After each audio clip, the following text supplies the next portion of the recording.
The story starts with the main protagonist introducing himself. His name is Cirrus, and he is an upright man. He shares that he activated a system not very long ago, as the person he had locked onto would stir up the deepest feelings within their heart, but he originally refused to do so until he encountered the present incident. So actually, what happened was that Ceres and his group were used as bait by higher authorities to lure out the enemies. It was all because they were of low grade, and the enemy was so powerful that they couldn't fight back. So everyone was running, but Ceres didn't want to. Here comes another lead role in the story, the demon princess named Yug.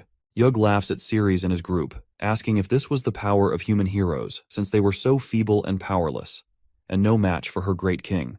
The companion of Ceres, a Class D hero named Bella, asks Ceres to run away as the Warcraft levels were too high, and he didn't have to worry about her. Bella said this because she thought he was an F-grade hero, so he didn't need to show heroics. Ceres responds by saying that he came to ensure the city's safety, so in such a moment, how could he run away? He also asks Bella not to worry as he could handle Yug. On the other side, Yug was yawning, saying that humans were so weak they didn't interest her at all. Ceres said that he wouldn't run away from the battle. At that time, his nose was bleeding, and seeing this, Bella tensely asked if his nose was bleeding. She then shouts at Ceres that just standing there facing them, her body couldn't withstand it, yet he was still trying to engage in battle. Bella again asks him to escape together, but it's too late, as one of the goblins told Yug that there's another person standing behind them. Hearing this, she moves towards Ceres, ordering her goblins to wipe him out. She also tells the goblins to use Ceres's head to make a wine glass for her beloved king. Seeing Yug coming towards him, Ceres logged in his power and locked Yug as his target. Just in a few seconds, she got locked with his power. Still, Ceres was tense as Yug came very close to him and opened her mouth as if she was going to eat him. But to his surprise, she kissed him instead. Due to this, his power got upgraded a little bit. Meanwhile, Bella was stunned to see that scene and shouted, asking Ceres what he was doing. Even the goblins were shocked and asked Yug what she was doing. When a goblin tried to come close, Ceres hit him with his sword and the goblin flew away from them. Seeing this, Yug snapped out of it and moved away from him. Ceres was acting like he got what he wanted, whereas Bella was in shock and blushing, embarrassed by that moment. On the other hand, Yug was wondering what was going on with her. Wasn't she supposed to wipe out Ceres? So why did she kiss him? She then thought it must be Ceres's fault. Ceres shouted that for the safety of the city residents, even if he had to sacrifice his entire body, he wouldn't hesitate.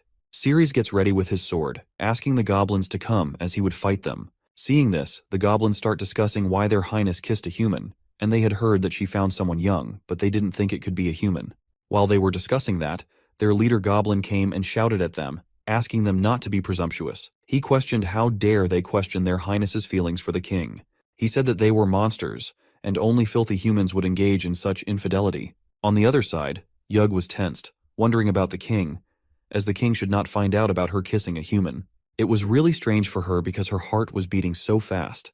Yug asks her goblins to go and wipe out Ceres. Ceres was standing with his sword, and the goblin leader came and attacked towards Ceres. He tried to defend himself from the attack, but to his shock, the attack was so powerful that his sword got cut in half. Seeing this, he tensely wonders how it could be possible for a single strike to shatter his sword. Now, the leader goblin was coming for another attack, and this time Ceres somehow dodged it.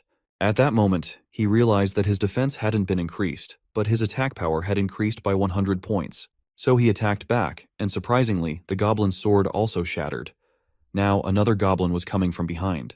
Ceres turned around and attacked with his full power at that goblin, and the monsters got sent away, seeing which Bella was surprised to see that Ceres really sent the monsters away, realizing that a level F didn't have that much power. Ceres then tensely saw that the goblin he attacked with full power didn't get his body cut in half, as surprisingly, the goblin only got a scratch. While he was thinking and looking at the goblin in front, he got sneak attacked by Yug from behind. For relief, Bella saw it and warned Ceres about Yug's sneak attack. Ceres turned back and tried to block her attack by making a hand shield, but it didn't work, and he got stomped by her. A big blast happened nearby. Still, Ceres was alive and suppressed, lying on the ground. Seeing this, the goblin saw a chance and ran towards Ceres to wipe him out. Ceres got tense as he had no power and no time to defend himself. To everyone's surprise, a big tail came in the way and slashed the goblin away from Ceres. It was none other than Yug's tail. Seeing this, the other goblins were in shock, and the leader goblin asked about it. Yug orders them that no one is allowed to move from their places, and those who dare to disobey her will be killed. Her face looked like she was embarrassed and wanted to do something romantic, but she shared with the goblin that she wants to teach Ceres a lesson by herself. Hearing this, the goblins got happy and responded with a yes. Yug opened her mouth and said something, slowly going towards Ceres. At that moment, her saliva fell on his ear, and his defense upgraded by plus 50 points. Seeing this, Ceres was wondering whether it was the price he had to pay for his power, as letting an upright person like him go through such things was simply an insult to his character. But then he thought that compared to the safety of the city residents, a little insult didn't matter much. Meanwhile, Yug was also confused about her actions, as she was strangely taking the initiative to do such things to a human. Thinking about it, she got frustrated. As a monster, she should stop it, but when she tried, it didn't work, as her body wasn't obeying her orders. Again, the goblins, seeing the scene, were confused, as their highness wanted to kill the human, but it was looking like something else was happening. Hearing this, the goblin leader again told them that they were being presumptuous, so they should open their dog's eyes and see it clearly, as their highness was looking for a breakthrough with him. If they didn't understand, they shouldn't speak recklessly. Slowly but surely, his defense and attack power rose up, so Ceres was wondering whether now he would be able to deal with the group of goblins. He tried to take out his broken sword, but the goblin leader saw it and warned Yug, so Yug grabbed his hand with her tail and then choked his neck. She then held him up in the air with a furious facial expression. Seeing this, the goblins got happy and started jumping in happiness as their highness really wanted to wipe out Ceres. But again, she held back because of her strange behavior and will. She then went very close to him and asked if he dared to fight against them, the monsters. So, she threatened to strip him now, and saying that, she pulled his t-shirt and tore it into pieces. She told Ceres that she wanted to show the humans the difference between their weak bodies and the bodies of monsters. But deep inside, Yug was intrigued and desperately wanted to see Ceres's body and his six-pack. On the other side, the goblins were thinking that Yug's move was very ruthless and that she was giving a lesson to the humans. Meanwhile, Ceres got tense as his armor got torn, but he noticed that Yug's hand was coming towards him, so he tried to brace himself, believing that he could definitely hold on and couldn't let her get any closer. On the other hand, Yug was tense and also feeling romantic, knowing that it was happening from her deep heart, but she also tried to endure that and didn't act on it. Still, both couldn't endure and hold back, as now she was putting both her hands on him and was very close, with lustful eyes and mouth. Finally, she kissed him. Due to her teeth, he felt pain while kissing, and he realized that his current strength wasn't enough to fight those monsters. Bella was also confused and embarrassed, wondering whether they were fighting or engaging in romance. Here, Ceres was ready to endure every pain for the safety of the city residents, as he could sacrifice his own well-being for the greater good.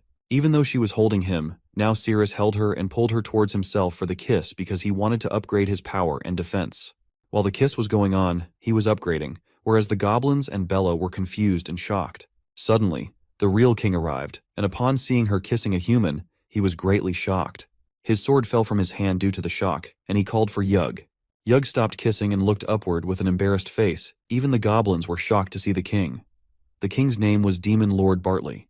Bartley, in shock, exclaimed that she literally kissed that human. Meanwhile, Ceres's system detected Bartley, and a critical hit was received by him, doubling all his bonuses and leveling up by 1 level. Now, King Bartley entered rage mode and shouted that he was going to kill him. Yug, in shame, told Bartley that it wasn't what he thought and asked for time to explain everything.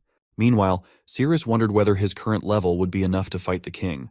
King Bartley furiously attacked Ceres, shouting at him to stay away from his beloved Yug. In an instant, Bartley reached near Ceres, and due to the attack, Ceres was thrown into the air and fell hard on the ground, the impact greatly affecting his body. Bella tensely asks if he's okay, to which Ceres responds that he could still hold on. Ceres then wonders why King Bartley suddenly appeared in front of him, and why his attack power was surprisingly high.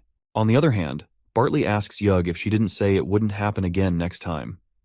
Yug doesn't respond. Bartley is so mad that he's trembling, and he asks if she still remembers the last words she said to him, that if there's another time, let him have her wiped. So why on earth was she doing that? Surprisingly, Yug furiously responds that the reason for all of that is because of him. She questions why he came up so late, and what he was doing all the time. Both Bartley and the goblins are shocked to hear that response and the questions she is asking the king. Yug again shouts that it's all because of him, as he came too late and almost led her to repeat the same mistake. She also said that he messed up himself, yet he had the audacity to question her and threaten her. Bartley was shocked and confused, trying to say something, but he didn't know what to say. Before he could respond, Yug asks again why it took him so long to come and what he was doing during that time. So lastly, Yug became angry instead of Bartley, and the game got fully changed. This is what a woman could do. Yet Bartley tried to make up for his mistake, asking Yug to not be angry as he was wrong. He explained that he saw many humans running away, so he went out to deal with them first. Bartley was begging her not to be angry, saying that he wouldn't do it again next time, so please don't be angry. The goblins witnessed the entire incident and were discussing it among themselves. Goblin 1 remarked that their king was truly affectionate towards the queen, to the point of humbly admitting mistakes. No wonder he managed to marry a queen like her, a formidable woman. Goblin 2 shared that the realm between him and the king was still far off. Perhaps he should continue to embrace the single life.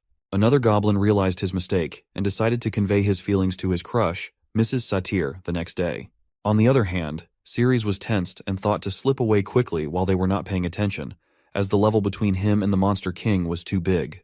There, Yug started crying, which made Bartley even more tense, and he continuously asked her to stop crying. The goblins were still discussing about them and Ceres, while Bella was quietly running away from there. Ceres asks Bella if she could still walk on her feet, or if he had to carry her on his back. Bella responds to him not to worry, as her leg was a bit fractured, but she could still walk on her own. On the other side, Yug shares with Bartley that it's all because of him coming late, which led her to be tempted by that human, and they almost tarnished their pure and faithful love. She starts crying again, and seeing this, he asks her to stop crying. He says that if it's because of that human, then he's going to wipe out that human right away. He also asks if she wouldn't be sad if he kills that human, and she happily responds with a yes. She explains that he is her eternal love, and even in death, they would return to nothingness together. So how could she fall in love with other men? She also says that she just loves his majestic and domineering appearance. Until then, Bartley saw that Ceres and Bella were slowly running away. He became furious and shouted at the goblins, asking why they didn't stop those humans if they saw them running. The goblins responded that their highness had just issued an order not to interfere in her matter. He got furious, calling the goblins idiots, and furiously moved towards Ceres. In a second, he reached Ceres, who realized that Bartley had arrived. Bartley furiously asked Ceres how he dared to seduce his beloved woman, Yug, and then kicked him into the air. Ceres flew very far, and upon falling to the ground, he felt like his whole body was broken. He realized that he couldn't defend against the Monster King's attack, as the speed was so fast that it was hard to see. This meant he was no match for the Monster King at all. Bartley came very furiously towards Ceres, saying that he would split him in 2 parts. Upon reaching close and before attacking, he shouted that this was what Ceres had to pay for trying to seduce his woman. Ceres knows that now there's no other way. He could only continue to upgrade, so he shouted again at the system to lock quickly. The moment he locks the system, Yug arrives and slaps Bartley, asking him not to hurt Ceres. From that slap, Bartley was stunned and confusingly asked Yug why she did that. Ceres got the chance and tried to run away from there. Bartley, again with tears, asked why she did that, and realized that she truly cares for that human. Due to Bartley's crying, Ceres leveled up. Seeing this, Ceres wonders if he could win against the Demon King in the current situation, having just leveled up. However, he soon decides to go a little further away before considering the fight. On the other hand, Yug, in a lustful manner, said that she really needed that human body and tried to go towards Ceres. Bartley, the king, held her hand and asked what she was saying, as she had just said he was her lifelong love, so she should not go there. To Bartley's shock, Yug forcefully freed her hand from him and ran towards Ceres, saying that she couldn't stand it anymore. Ceres felt someone following him, and when he turned back, he saw Yug behind him. But it was too late, as she jumped over him and started kissing him. Seeing this, Bartley was shocked and sad, whereas Ceres had no other choice but to be at her mercy. Bartley said that it was because he wasn't good enough that humans took advantage of him. He blamed himself, saying it was all his fault, and declared that he was going to kill that human right away and get Yug back to normal. Upon hearing this, Yug furiously asks Bartley to leave and not disturb her quality time. Bartley was now in full shock, and his heart was broken. As a result, Ceres got a 5-level upgrade in power and defense. Bella tries to barge in, shouting at Yug to leave Ceres and calling her a shameless monster. Ceres even tries to warn Bella not to come near them, but she doesn't hear and gets attacked by Yug. Yug holds Bella in her tail and again starts kissing Ceres. While kissing, she wonders why she was acting like that, as she feels like she was no longer the same person. But deep down, she feels a sense of joy in doing it. Suddenly, Bartley stands up and shouts that Yug lied to him, as all the things she said were lies. He wasn't willing to give in, and Bartley goes to attack Yug. The moment he reaches them and is about to attack, she turns back and sees Bartley. Seeing her face, Bartley feels weird and shouts, asking his sword to stop from attacking her as he loves her so much. But still, Yug didn't care at all and turned back towards Ceres to kiss him. Seeing her again kissing Ceres, Bartley had a complete breakdown. Furiously, he holds his sword and starts doing something, and as a guess, it could be a self-destruction. Here, Ceres' system detected Bartley's complete breakdown, and Ceres had an upgrade of +3 levels in his powers. Seeing Bartley like that, Yug asks what he wants to do, while the goblins got scared and were thinking about running. One of them shouts at the goblins, asking if they want to die, and if not, they should run. Something was happening to Bartley, and on the other side, Cirrus reached level 10 and his new skills unlocked. As Cirrus acquired a new skill, he took his sword and slashed away at Bartley with it. The new skill was known as Swift Body Slash, in which his sword could transform into a phantom and swiftly appear within a 5-meter radius of the enemy, executing a decisive strike. Seeing this, Yug also got stunned that Bartley was defeated in one slash. Ceres wonders that if he keeps upgrading, he should acquire some more skills. However, Yug was frustrated with Bartley as he didn't perform well last time either, and the second time was supposed to be calmer, so why was everything falling apart? Actually, she was expecting Bartley to be a weak guy, and it turned out to be just as she expected. Suddenly, to Yug's surprise, Bartley jumps towards her and grabs her. Startled by the sudden incident, Yug loosens her grip on Bella, and Bella is released. Bartley shouts at Yug to keep her promise and die with him. In response, Yug says she doesn't want to die. On the other hand, Cirrus's system informs him that Bartley was going to self-destruct, so he tries to run away, taking Bella with him. Meanwhile, Yug is crying and shouting at Bartley to leave her alone as she doesn't want to die. In a moment of desperation, she shouts and asks who will save her. Out of nowhere, Ceres appears and cuts off Bartley's hands with his sword. He then grabs Yug and runs away from the scene. In his final moments, Bartley calls out Yug's name and self-destructs. As the blast occurs, the ground breaks into pieces and all three fall inside. While falling, something strange was happening to Yug. When they land, Bella falls beside Cirrus, and Yug falls on top of Cirrus. Ceres wonders if they've just fallen to the bottom of the dungeon. Suddenly, he sees a salamander and is stunned. But soon his system shows that it was Yug's salamander form, and now her magic value was 0, and her health points were only 9. Yug runs and hides inside Cirrus's pant leg. Meanwhile, Bella regains consciousness and slowly tries to stand up, wondering about Ceres. However, in the process, she ends up in a crawling position and somehow gets into a weird position with Cirrus. At that moment, Cirrus receives a notification that he has been rewarded with the Naya map of the dungeon for defeating the Demon Lord. The notification asks him if he wants to open it. Ceres becomes confused, pondering whether he should open it or not, realizing that he needs to think carefully before making a decision. Suddenly, Bella sees Cirrus just below her, with his face near her private area. Shocked, she hastily moves away, apologizing. She trembles, deeply embarrassed by the incident. However, Cirrus doesn't seem to be paying attention to her. As he contemplates whether to open the map or not, Cirrus finally decides to do so. Upon opening the map, he sees various details, including dead ends, traps, and available resources. Seeing this, Cirrus feels relieved and happy, knowing that he can now navigate the dungeon without worrying about getting lost. He realizes he can proceed directly to the boss room with confidence. Hearing this, Bella becomes confused and asks what Cirrus was talking about, if he saw something.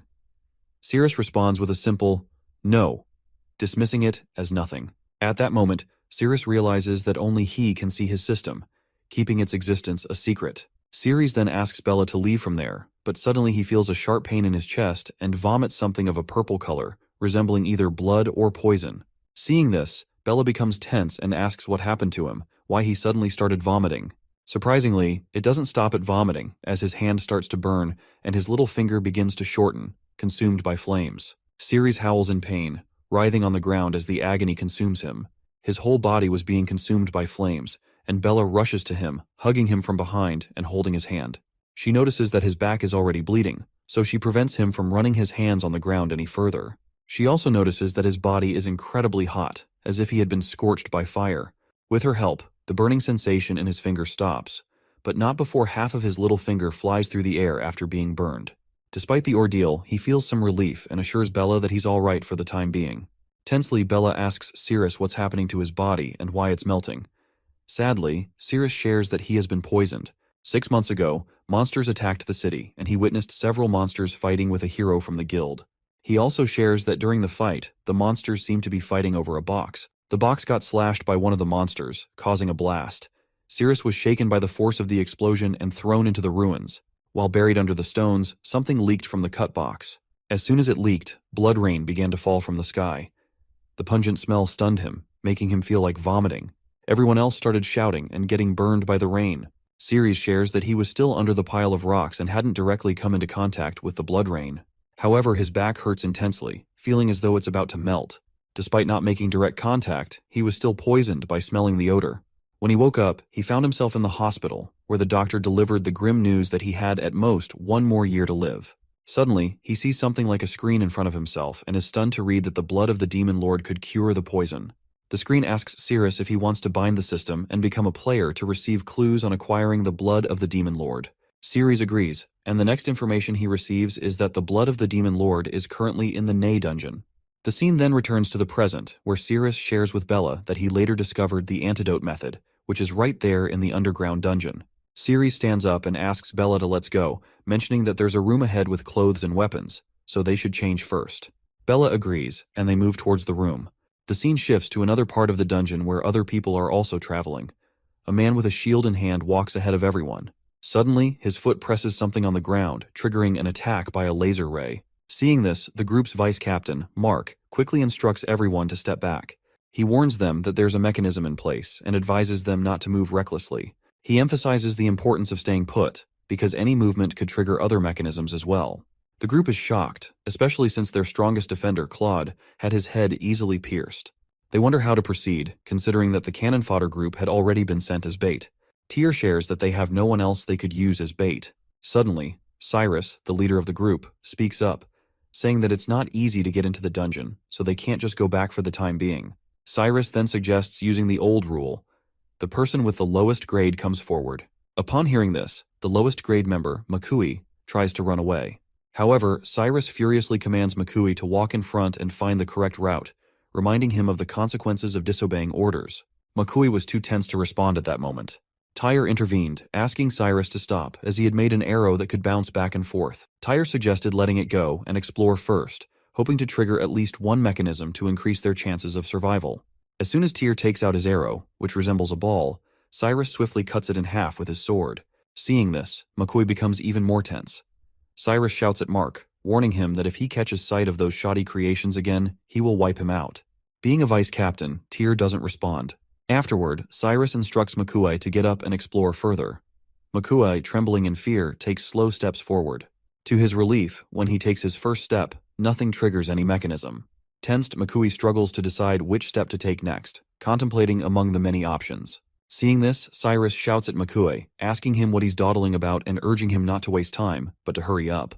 Shaking and trembling, Makui somehow manages to move his foot forward and places it on the next step. Once again, he is saved as there isn't any mechanism triggered. Cyrus praises Makui for his spirit and urges him to continue hurrying up. Makui was overwhelmed with a sense of impending doom, feeling certain that he was going to die. Unable to walk forward any longer, he stops. Sensing his hesitation, someone from behind uses air power to forcefully push him forward. Makui, on the brink of falling, shouts that he doesn't want to die, pleading to go home. As soon as Makui's foot touches the next step, a big laser ray shoots out from the bottom, wiping out Makui in an instant. Everyone becomes tense, realizing that the attack came from below this time. They wonder if it's possible that the mechanism in the dungeon changes the attack location each time. Moreover, the beam of the attack always appears suddenly, making it impossible to perceive where it originates from.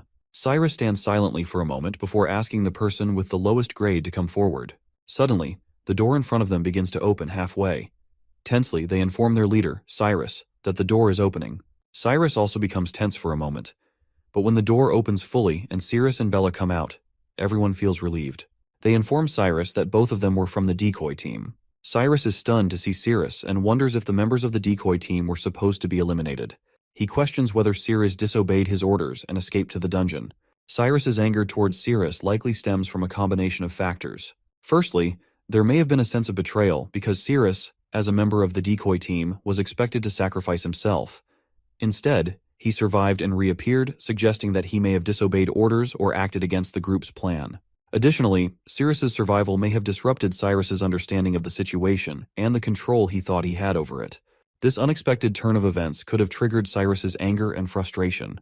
The situation escalates as Cyrus confronts Cyrus with aggression, holding a sword to his neck. He demands to know how Cyrus knows the color of his wife's underwear, indicating a breach of privacy and potentially insinuating that Cyrus has been spying on or involved with Cyrus's wife inappropriately. This confrontation suggests a deep mistrust and anger on Cyrus's part towards Ceres, leading to a tense and potentially dangerous situation. Ceres responds tensely, explaining that he was training his instincts for the upcoming battle, which allowed him to perceive the color of everything around him. However, Cyrus dismisses it as a lie and is about to attack Sirius, demanding that he quickly explain the relationship between him and his wife, Shui Qin. This confrontation further intensifies the tension between them, with Cyrus seeking answers and Sirius struggling to provide a satisfactory explanation. Cyrus's teammates intervene, urging him to calm down and reminding him that he can't kill someone in the city. Suddenly, Sirius becomes furious and shouts that he would never allow them to slander his integrity like that. He declares that he will prove the results of his training in front of them. This outburst adds to the tension of the situation, with Sirius determined to defend his honor and prove himself to his accusers. Sirius boldly reveals his observations. The first person wasn't wearing underwear, Cyrus was wearing pink underwear, and the other two were wearing couple underwear. Upon hearing this, the first person urges Cyrus to eliminate Sirius immediately, but the others oppose the idea, asking them not to take such drastic action. This revelation adds another layer of tension to the situation, with conflicting reactions among the group members. They express concern that if Cyrus were to eliminate Sirius in the city and the body were discovered, it would cause unnecessary trouble for everyone. Cyrus asks for their suggestions, and they propose the idea of putting Sirius in the bait group. This would eliminate their need for direct involvement in Sirius's fate and potentially mitigate any fallout if his body were to be discovered. As the scene returns to the present, Sirius wonders how he ended up encountering a raiding party when he had only come there to exchange equipment. It appears that they are lost, adding to the confusion of the situation. Cyrus then commands Sirius to come to them, asserting his authority as a captain. Hearing this, Sirius wonders if Cyrus once again wants the lower-level members to walk through the mechanisms as bait. Before Sirius could respond, Tyr advises him not to move and shares his suspicion that Sirius and Bella managed to survive, implying that they may have found a safe route. He suggests following their route to avoid the mechanisms, thus sparing the team members from unnecessary risk. Cyrus responds by emphasizing the urgency of defeating the big boss of the C-grade dungeon. He mentions that they have already sacrificed numerous valuable combat team members for this cause, and there's no time to turn back now. Cyrus challenges Mark, asking if he's truly acting in the best interest of the team. He suggests that if Tyr doesn't agree with his decision, he is free to leave. This highlights the conflicting priorities within the group and the tension between Cyrus's determination to press forward and Mark's concern for the team's safety. Mark's silence speaks volumes as Cyrus turns his attention back to Sirius. He questions whether Sirius's intuition has been trained and asserts that it's time for him to contribute to the team. Cyrus warns Sirius to understand the consequences of disobeying orders, indicating that he expects full cooperation and participation from everyone. Despite agreeing to Cyrus's request, Sirius hesitates when Bella raises concerns about the road ahead. She suggests looking for another route and finding solutions to the issue they may encounter. Sirius pauses, realizing the validity of Bella's concerns and the importance of considering alternative paths for their safety. Sirius responds by reminding Bella that Captain Cyrus had already given the order for him to proceed. He reassures her not to worry, confident that he will be fine. With determination, Sirius takes the first step forward without any hesitation, surprising everyone with his resolute obedience to Cyrus's command. As Sirius proceeds, the others wonder if he's being too reliant on his intuition to predict the mechanisms.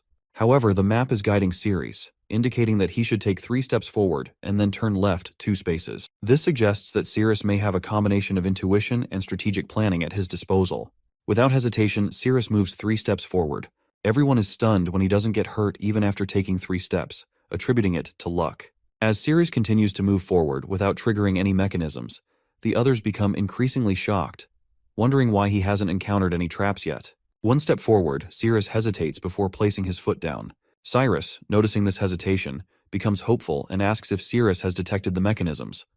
However, Sirius responds negatively, indicating that he hasn't. Everyone wonders how Sirius could possibly know the right path, considering that gathering information on just the first half of the dungeon's terrain cost over a dozen intelligence agents. Their thoughts are interrupted as Sirius jumps over a step. Everyone assumes that Sirius's success relies solely on luck, especially since they believe an F-grade hero like him lacks the qualifications for intelligence. This reinforces their belief that Sirius's progress is merely a result of chance rather than skill or knowledge. As Sirius jumps due to losing his balance, Cyrus becomes tense, wondering why the mechanism wasn't triggered. The map instructs Sirius to take 5 more steps forward. Hearing this, Sirius becomes happy, realizing that he's almost reached his destination. Despite the initial misunderstanding, Sirius continues to follow the guidance of the map, eager to reach his goal. Everyone is shocked to see Sirius approaching them without triggering any mechanisms along the way. They question how Sirius managed to navigate through the dungeon without setting off any traps, and whether he can truly rely solely on intuition to sense the mechanisms. Sirius's seemingly flawless progress raises doubts and curiosity among the group, wondering about the true extent of his abilities. Ceres informs Cyrus that his progress was the result of his training and denies any wrongdoing with Suikin. However, Cyrus remains skeptical, putting his sword to Cyrus's neck and expressing doubt about the validity of Cyrus's intuition, considering it nothing more than luck. Cyrus asserts that luck eventually runs out and orders Cyrus to lead the way from there, if his intuition is truly reliable. Suddenly, Ceres saw some mushrooms on the ground. The map indicated that the mushrooms were known as kale mushrooms, and when consumed by monsters, they increase stamina and relieve soreness. However, if a human consumes them, they may cause diarrhea. Upon learning about the mushrooms, Ceres wondered whether Yug was hungry. If so, he thought about picking some mushrooms for her to eat. Ceres then picked the mushrooms and pretended to like them as if he intended to eat them himself. While picking up the mushrooms, Ceres was wondering if it was too bad he was a human, so maybe only licking them wouldn't hurt him. He was actually doing that because he didn't want to show that he had Yug. But Cyrus noticed Ceres picking something up, so he asked about it. Ceres was about to explain about the mushroom, but before he could, Cyrus snatched it from his hand and ate it, saying that after conquering the dungeon, all resources of the dungeon belonged to the Heroes Guild and his crusade squad, and that Ceres wasn't qualified to take anything without authorization. Cyrus again ordered Ceres to get to the front. Ceres responded that there were no traps behind the door and they could proceed directly. Cyrus then said that if that was the case, Ceres should go ahead and open the door. Ceres was stunned. Seeing this, Cyrus asked what was wrong and added that he wouldn't let his team members with combat skills take the risk. He told Ceres to stop nagging and go open the door. Ceres approached the door and was about to open it, so Cyrus ordered everyone to stay alert. However, the mushroom started to take effect, and Cyrus began having stomach problems. He became tense and wondered what was wrong with his stomach. On the other hand, Ceres easily opened the door. Tyre again asked everyone to stay alert, as something unexpected might pop up suddenly. Slowly, people near Cyrus started smelling something bad, and it was none other than the gas Cyrus was releasing. Cyrus knew this wasn't good for him. Meanwhile, Ceres started moving further inside. Cyrus shouted and asked what was in there, but deep down, he was tense, wondering why his stomach was acting up at such a crucial moment, and whether he should apply a bit more pressure when gripping. Suddenly, he realized that the mushroom from earlier might be causing it. He decided he couldn't risk intense movement now, as it would start leaking. With a weird smile, Ceres told everyone that, from his observation, there were traps everywhere in the area. Suddenly, out of nowhere, Ceres started running, asking his teammates to keep up with his pace and run together. Cyrus shouted at Ceres, telling him he wasn't allowed to run and to walk slowly. It was an order. However, Ceres didn't hear it and kept running. Everyone else was running behind, wondering what was wrong and why they were running. They speculated if there was something behind them. Meanwhile, Cyrus released gas due to his upset stomach.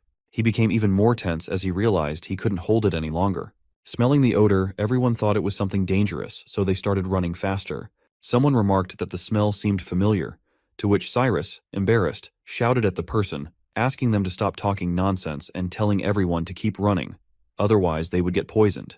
Upon reaching a place, Ceres stopped due to exhaustion. Cyrus furiously called out to Ceres. Ceres asked what was wrong. Cyrus then asked if Ceres knew the properties of those mushrooms and if he ran on purpose. Ceres acted innocent and responded that he didn't know what happened to those mushrooms. Cyrus thought for a second and responded with a dismissive, "No," as if it was nothing. A teammate of theirs came and asked Cyrus to sit on a stone and take a rest, but Cyrus furiously kicked him, urging everyone to pull themselves together and keep moving forward. He also pointed his sword at Ceres, warning him that if Ceres dared to run again, he would immediately strike him down. Ceres tensely responded with a yes and moved further. Along the way, he warned about the traps to ensure they didn't step on them.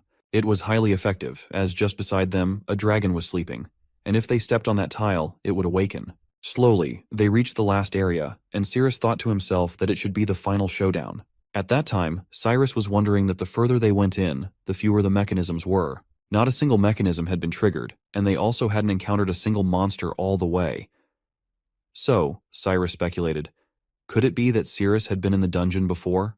He also thought about what he was thinking. It couldn't be possible that Ceres had been in the dungeon before, as if Ceres was with his team.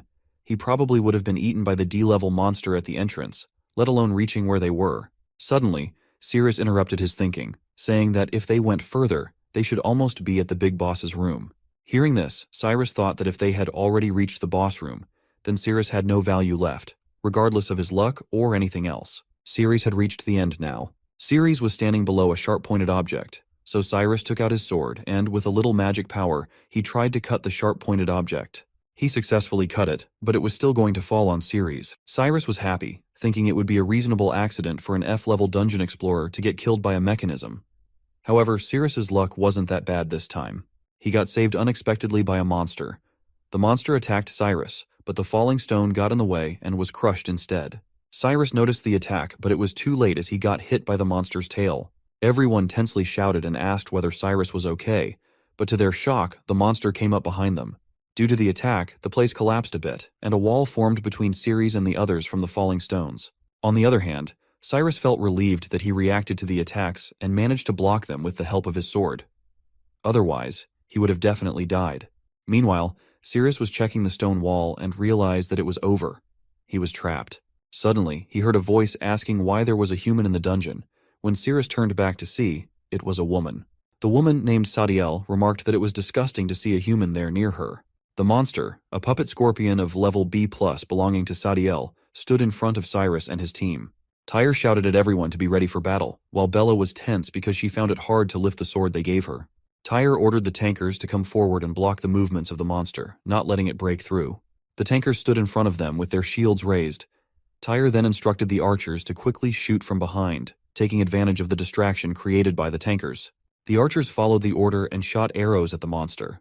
The arrows hit the monster, prompting Tyr to instruct the archers to keep shooting. However, the monster roared loudly, exerting a force that repelled all the arrows shot at it. Everyone also found it hard to stand in that force, and Tyre was shocked that the sheer force of the monster alone repelled all the arrows and their attacks had no effect. Suddenly, Cyrus stood up and asked why they were all standing still like statues, and that they should not be frightened by the aura of the monster. Cyrus tried to motivate them, saying that there was just one monster and they could defeat it easily. Meanwhile, Ceres also heard another voice and wondered if the voice he heard was that of another monster.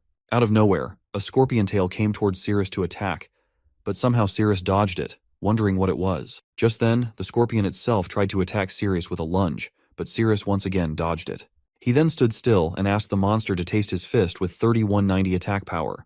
With just one punch from Ceres, the scorpion puppet's body got a hole, and slowly all its parts blasted and scattered here and there. Sadiel was impressed seeing that Ceres actually shattered one of her scorpion puppets with just one punch. At that moment, Ceres was wondering that the antidote which could cure the poison on him was in the room just ahead where the boss was, so he couldn't afford to expend more energy on meaningless battles. So he thought to use the map and escape directly, sparing himself.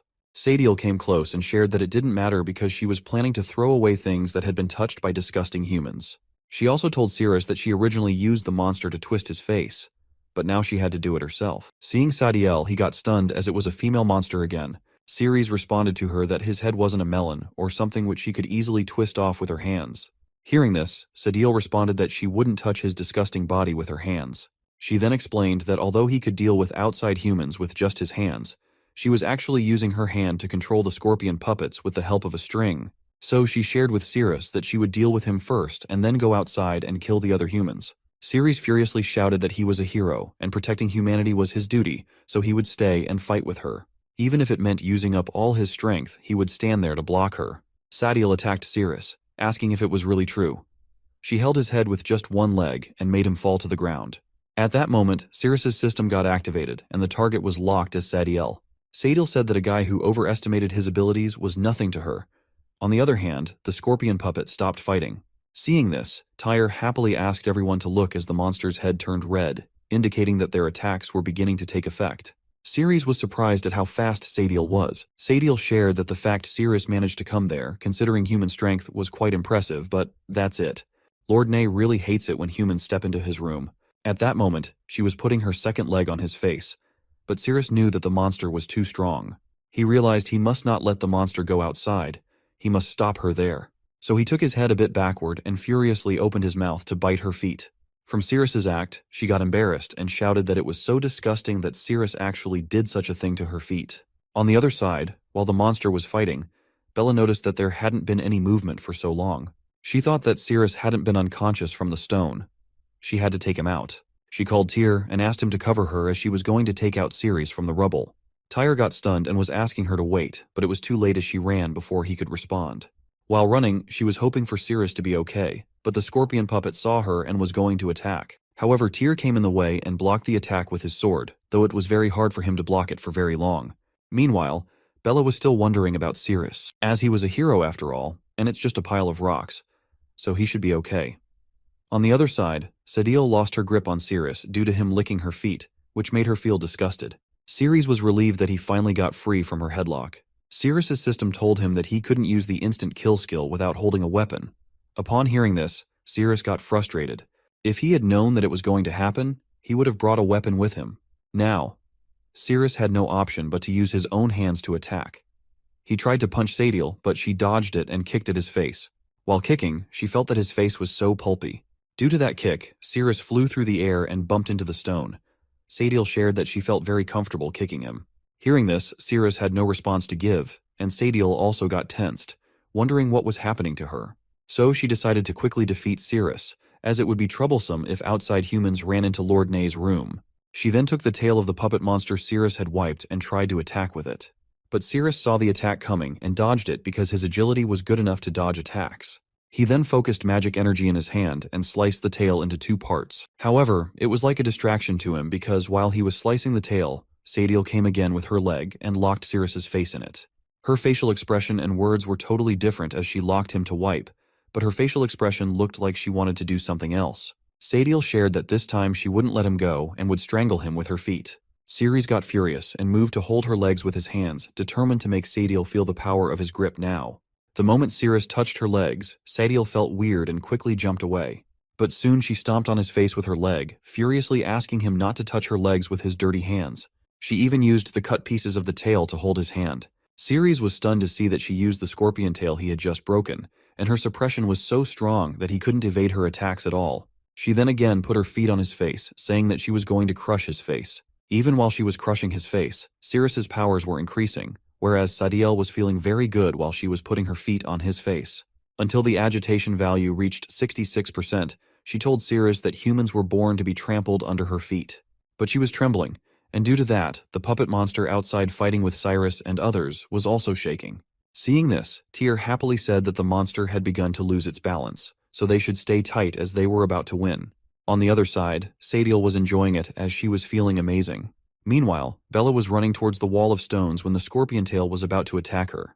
Tyr saw it and tried to warn Bella, but it was too late as she got attacked by the tail and was sent flying, colliding with the rocks. On the other side, Sadiel was touching Ceres in inappropriate places, to which he was shouting and asking her not to touch there, as she wasn't allowed. Near Cyrus, the tail was going to come towards him, and Cyrus was ready to block it. So somehow he dodged it with the help of his sword, but he noticed that even from such a long distance, the tail could still penetrate the wall, which meant the rank of the monster had surpassed that of an elite monster. There, Sadiel was feeling it very fluffy and pulpy, and the agitation value had reached 95%. On the other hand, Cyrus was about to be attacked by the scorpion puppet, and by the time Cyrus realized it was coming from behind, it was too late. He noticed that the Princess of Scorpio was coming, but being too late, he couldn't block them. However, to his relief on the other side, Sadiel became fully agitated and began acting very strangely, as if she were being seduced. So due to that, the scorpion monster also twitched and stopped. Cyrus was surprised to see that he blocked the attack, but he noticed that the monster was howling very weirdly. Seeing the monster so restless, Cyrus thought it would be his perfect chance. So he used his roaring tiger severing strike attack on the scorpion puppet, and the puppet flew away, falling to the ground. Seeing that, everyone got happy and started praising Cyrus for his power, as just with a single strike, he easily wiped out that monster. On the other hand, the agitation value was at 98%, which is why Sadiel was acting so strangely. Here, the monster starts vomiting, and seeing this, everyone thought that Cyrus's attack was so powerful that it made the monster howl in pain. They praised Cyrus, acknowledging that with him around, they didn't need to worry about any magical beast coming their way. Even Cyrus was wondering that the scorpion puppet didn't seem to be very strong, as he could easily defeat that monster. On the other side, something happened with Sadiel, and the monster started moving again, making everyone tense as it wasn't fully wiped out yet. So Cyrus asked everyone to step aside and let him deal with the scorpion puppet. He wanted them to witness the true power of their captain. Sadiel was tense, wondering what the hell had happened to her and why she was doing something like that with a human body. She decided that she had to stay calm. On the other side, Ceres was wondering what to do, as her body was so resilient, especially her legs, and if it went on like that, she would completely drain him. So Ceres shouted that he would never submit to her, but she pushed her leg inside his mouth to silence him, shouting for him to shut up because she didn't want to hear his voice. Ceres was getting a similar feeling to what he experienced with Yug, as he felt like he was being played by the girls. But at those times, his powers were increasing rapidly, gaining over 2,000 points each time. On the other side, the scorpion puppet was fighting with Cyrus, but due to Sadiel being seduced and losing her temper, the monster wasn't fighting at full power. Cyrus saw that the monster was losing its power, so he used his sacred whirlwind/attack, and the monster went down. Everyone was happy that Cyrus used his signature attack to defeat the monster, but then they noticed that the monster was still continuously roaring. They murmured that Cyrus was so strong that he had beaten the monster to the point of unconsciousness, causing it to roar uncontrollably. Cyrus then shared that the monster was nothing but a punching bag in front of him. Even Tyre praised Cyrus, saying he was so strong that he defeated the monster with a single strike. On the other side, Cyrus's defense increased by 3,304 points, and his agility increased by 4,310 points, making him much more powerful. Sadiel was enjoying the moment, but suddenly she heard the voice of her lord Ne asking why it was so noisy outside. Hearing the voice, she got tense and jumped off the body of Cyrus. She stepped back and tensely wondered whether it was over, as for a moment she had actually forgotten Lord Ne's command. She must quickly wipe out the filthy humans and make amends for her mistake. Lastly, Cyrus's attack power increased by 10,000 points. He became so powerful that he exuded a killing aura and asked Sadiel whether she still wanted to continue playing with him. Sadiel got tense seeing his atmosphere, as it was completely different from before. Cyrus's chilling and oppressive presence was like that of Ne Sama. She wondered if she had to fight against someone like him. Seeing his killing intent, she ran away from him.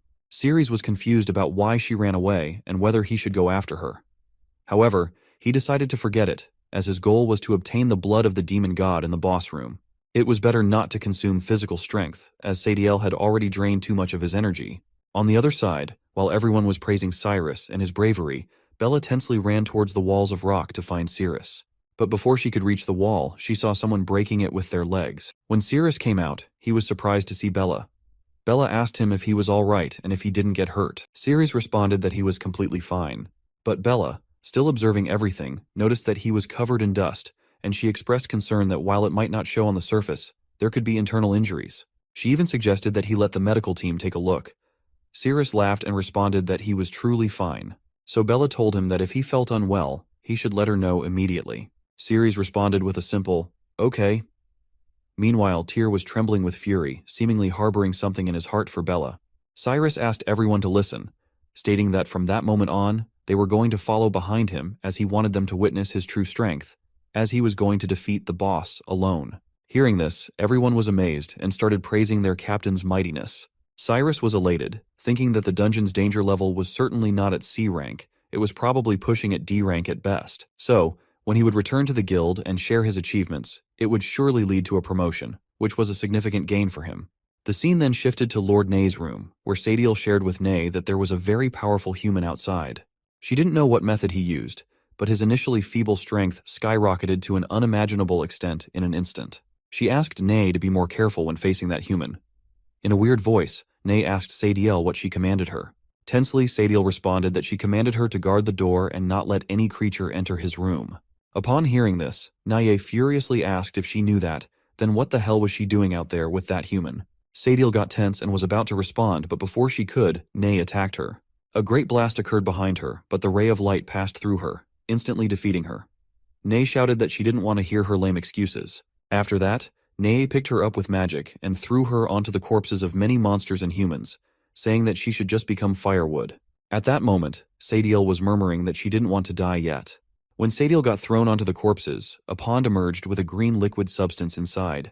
Nai shared that after waiting so long, she had almost finished using thousands of humans and monsters as firewood, and the blood of the demon god had finally begun to boil. Suddenly, someone barged into Nay's room by breaking the door. Hearing the sound of the door getting broken, Nay turned back and asked who was so brave and dared to set foot in her room.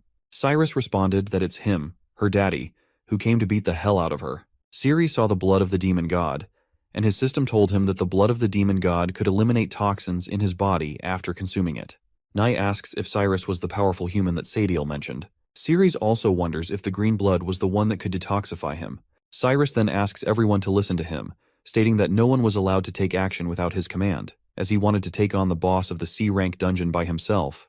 Everyone starts cheering for Cyrus to go and defeat the boss, showing the power of humans and what they could do. Ceres was amazed to see that the thing placed on that platform was actually the blood of the demon god. Meanwhile, Cyrus was running towards Nay to defeat him, and everyone else was cheering for Cyrus. Upon reaching close, Cyrus jumped in the air and told Nay to feel his terror. However, Nay just used her thumb to counterattack, and in that attack, a fierce yellow light ray emerged, burning all the armor Cyrus was wearing. Cyrus also got thrown into the air and crashed into the wall. Seeing this, everyone got shocked and ran towards Cyrus to ask if he was okay. Nay asked if they only had Cyrus as the most powerful human being, and concluded that Sadiel was really useless. On the other side, Cyrus was shocked and wondered that the monster's attack didn't make any sense, as it shattered his A-rank armor with just one strike. Fortunately, he was wearing the S-level soft dragon scale armor that his brother gave him underneath. Otherwise, he would certainly have bid life goodbye. His teammates asked if he was all right, but Cyrus was still lost in thought, wondering what was going on with the underground dungeon and why there were so many differences in strength between monsters. He thought that it wasn't a good idea to fight those monsters head-on, so it would be better to use his team members to exhaust the monster's strength first. Then he would take action when the monster didn't have much strength left. In this way, his chances of winning would be a bit greater. Cyrus stood up and asked everyone to follow his order, charging forward and showcasing their own expertise. However, Tyr interrupted him, suggesting that a full charge assault without formation could result in many unnecessary casualties. He recommended sticking to their previous formation, with tankers using their large shields in front. Cyrus furiously asked Tyr whether he was questioning his judgment or trying to defy his commands. Tyr tensely responded that he wasn't daring to do so. Cyrus then told Tyr to stop talking and do whatever he was ordering. Cyrus then ordered everyone to pick up their weapons and charge forward, assuring them that he was their solid support and there was no need to be afraid. Everyone agreed and moved angrily towards the dungeon boss, Nay. Nay was also ready to attack back and said, "Here comes a bunch of humans who don't know whether to live or die, as their flesh and blood don't even qualify to become sacrificial altar firewood." Nay then shouted that she wanted to show them the difference between humans and monsters, and unleashed her despair-inducing disparity attack on a large scale. Most of them were burned down in that attack. Ceres held Bella and Mark, getting them out of the range of the attack. Most of them were burned, and some were injured. Even Cyrus somehow managed to escape the attack, but his sword was burnt to ashes. Cyrus was shocked to see his own sword destroyed. Nay then flew off into the air and asked Cyrus if he didn't say he would make her feel the sense of terror. Cyrus realized he couldn't win in this situation, so he quickly thought of running away from there. Tyr was stunned to see the burned bodies of his teammates, but to his surprise, he saw Cyrus trying to run, shouting at everyone to retreat. Those who were still alive listened to his command and left the boss room. Tyr got furious hearing that from Cyrus's mouth. But to Cyrus's shock, his hand was grabbed by someone. When Cyrus looked back, it was none other than Ceres. Ceres held his hand, saying that Cyrus had just said he was the solid support for the team members, and his battle against the boss wasn't over yet, so Cyrus couldn't leave. Cyrus tried to shake his hand to free himself from Ceres's grip, but it didn't work as he couldn't loosen Ceres's grip. Cyrus told Ceres that he was the team captain and his words were law. If Ceres wanted to stay and die, he was happy to do so, but he didn't want to drag Ceres into it. Even Nay furiously asked how Cyrus dared to trespass in her domain and wreak havoc in her room, yet still wanted to escape now. Nay then went for another attack. Seeing this, Cyrus got scared and tensely started shouting at Ceres, calling him a fool for not looking back, as the dungeon boss was about to unleash the same light beam again. He even tried to run by pulling his hand, but he was shocked to see that he wasn't able to pull his hand away, and wondered why Ceres had such a strong grip. Cyrus again asked Ceres to let go as the boss was aiming at them, but Ceres wasn't moving, so Cyrus got furious, thinking that he could defeat the boss on his own and also couldn't pull his hand away from Ceres. In his fury, he tried to lunge at Ceres, but Ceres grabbed his hand and twisted it. Due to the pain, Cyrus howled in agony.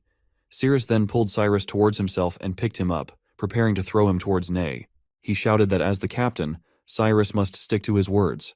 The moment Nay unleashed her attack, Ceres threw Cyrus towards the beam, saying that he should be a solid support for the team members. He instructed Cyrus to block the boss's attack with his body and cover his teammates. For the retreat. Cyrus directly barged into the beam of light, allowing everyone else time to retreat. They ran outside while Cyrus got injured by the beam. One teammate got stunned upon seeing this. After that, Ceres furiously looked at Nay, shouting that it's his turn now. Bella shares that she wants to stay. Tyr also agrees with Bella, saying that he too wants to stay and deal with the monster. Bella responds that he doesn't need to stay, as she is staying because of Ceres. Tyr shared that he knows, but he was the first-ranked B-class hero, and he came to eliminate monsters, so he would never run away. He also expressed that he didn't want to take command from that idiot Cyrus again. On the other side, Naya asks Sirris why he didn't run away even after witnessing her power, insinuating that Sirris was looking down on her. Nay then goes to unleash the beam again, but Sirris counters with the swift body slash, causing Nay to tense up and move her hand back. Nai became furious as Sirris was so fast, but to her surprise, Sirris started running towards the altar of the demon god's blood. Nay began to wonder why the human was running towards the altar. Soon, she wondered if it could be possible that the guy's goal wasn't to kill her, but rather to obtain the blood of the demon god.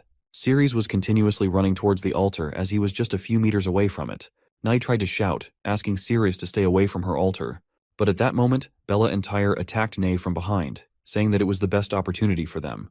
Surprisingly, Nai easily holds both of their swords and then aims towards Ceres, saying that Ceres was really a bastard who had speed like a cockroach. Bella shouts at Nay and asks her not to dare attack Ceres.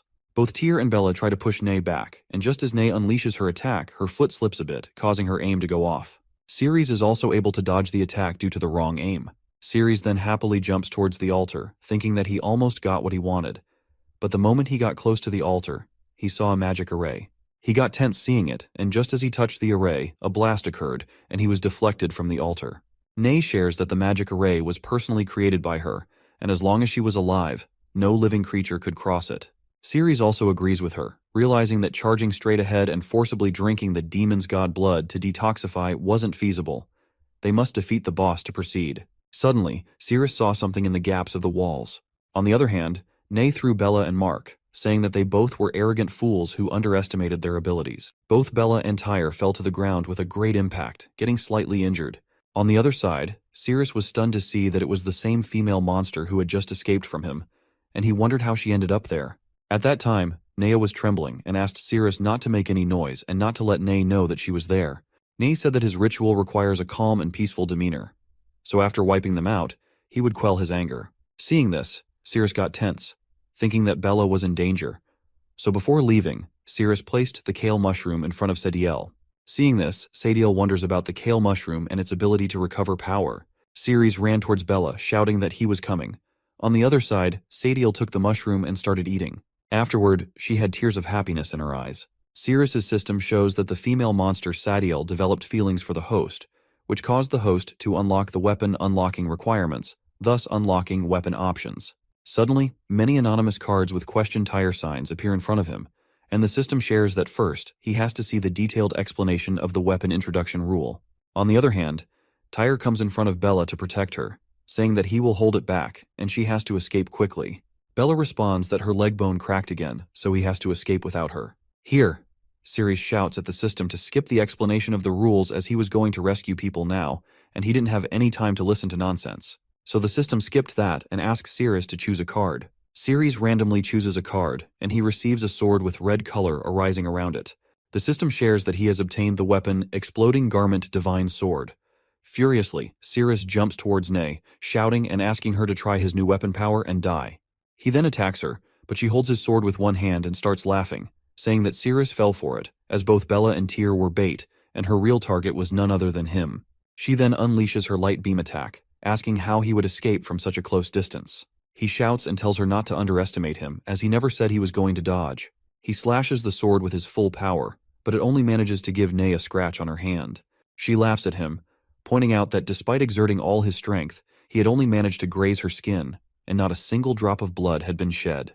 She then explains that it's the difference between monsters and humans, but at that moment, her dress gets torn from above. Seeing this, she gets stunned and embarrassingly asks where her dress disappeared. Even Bella and Tyre were embarrassed to see that Ceres stripped the boss. Ceres was also tense as the monster was really powerful. At that time, his screen shares that the Exploding Garment Divine Sword, when striking with the sword, would cause enemies to have their clothes explode. When the enemy was naked, it would trigger the ultimate move, Divine Sword Descent. Nay got furious with Ceres for what she considered a despicable move, and for that, she was determined to wipe him out anyhow now. Ceres tried slashing her again, but this time she dodged it.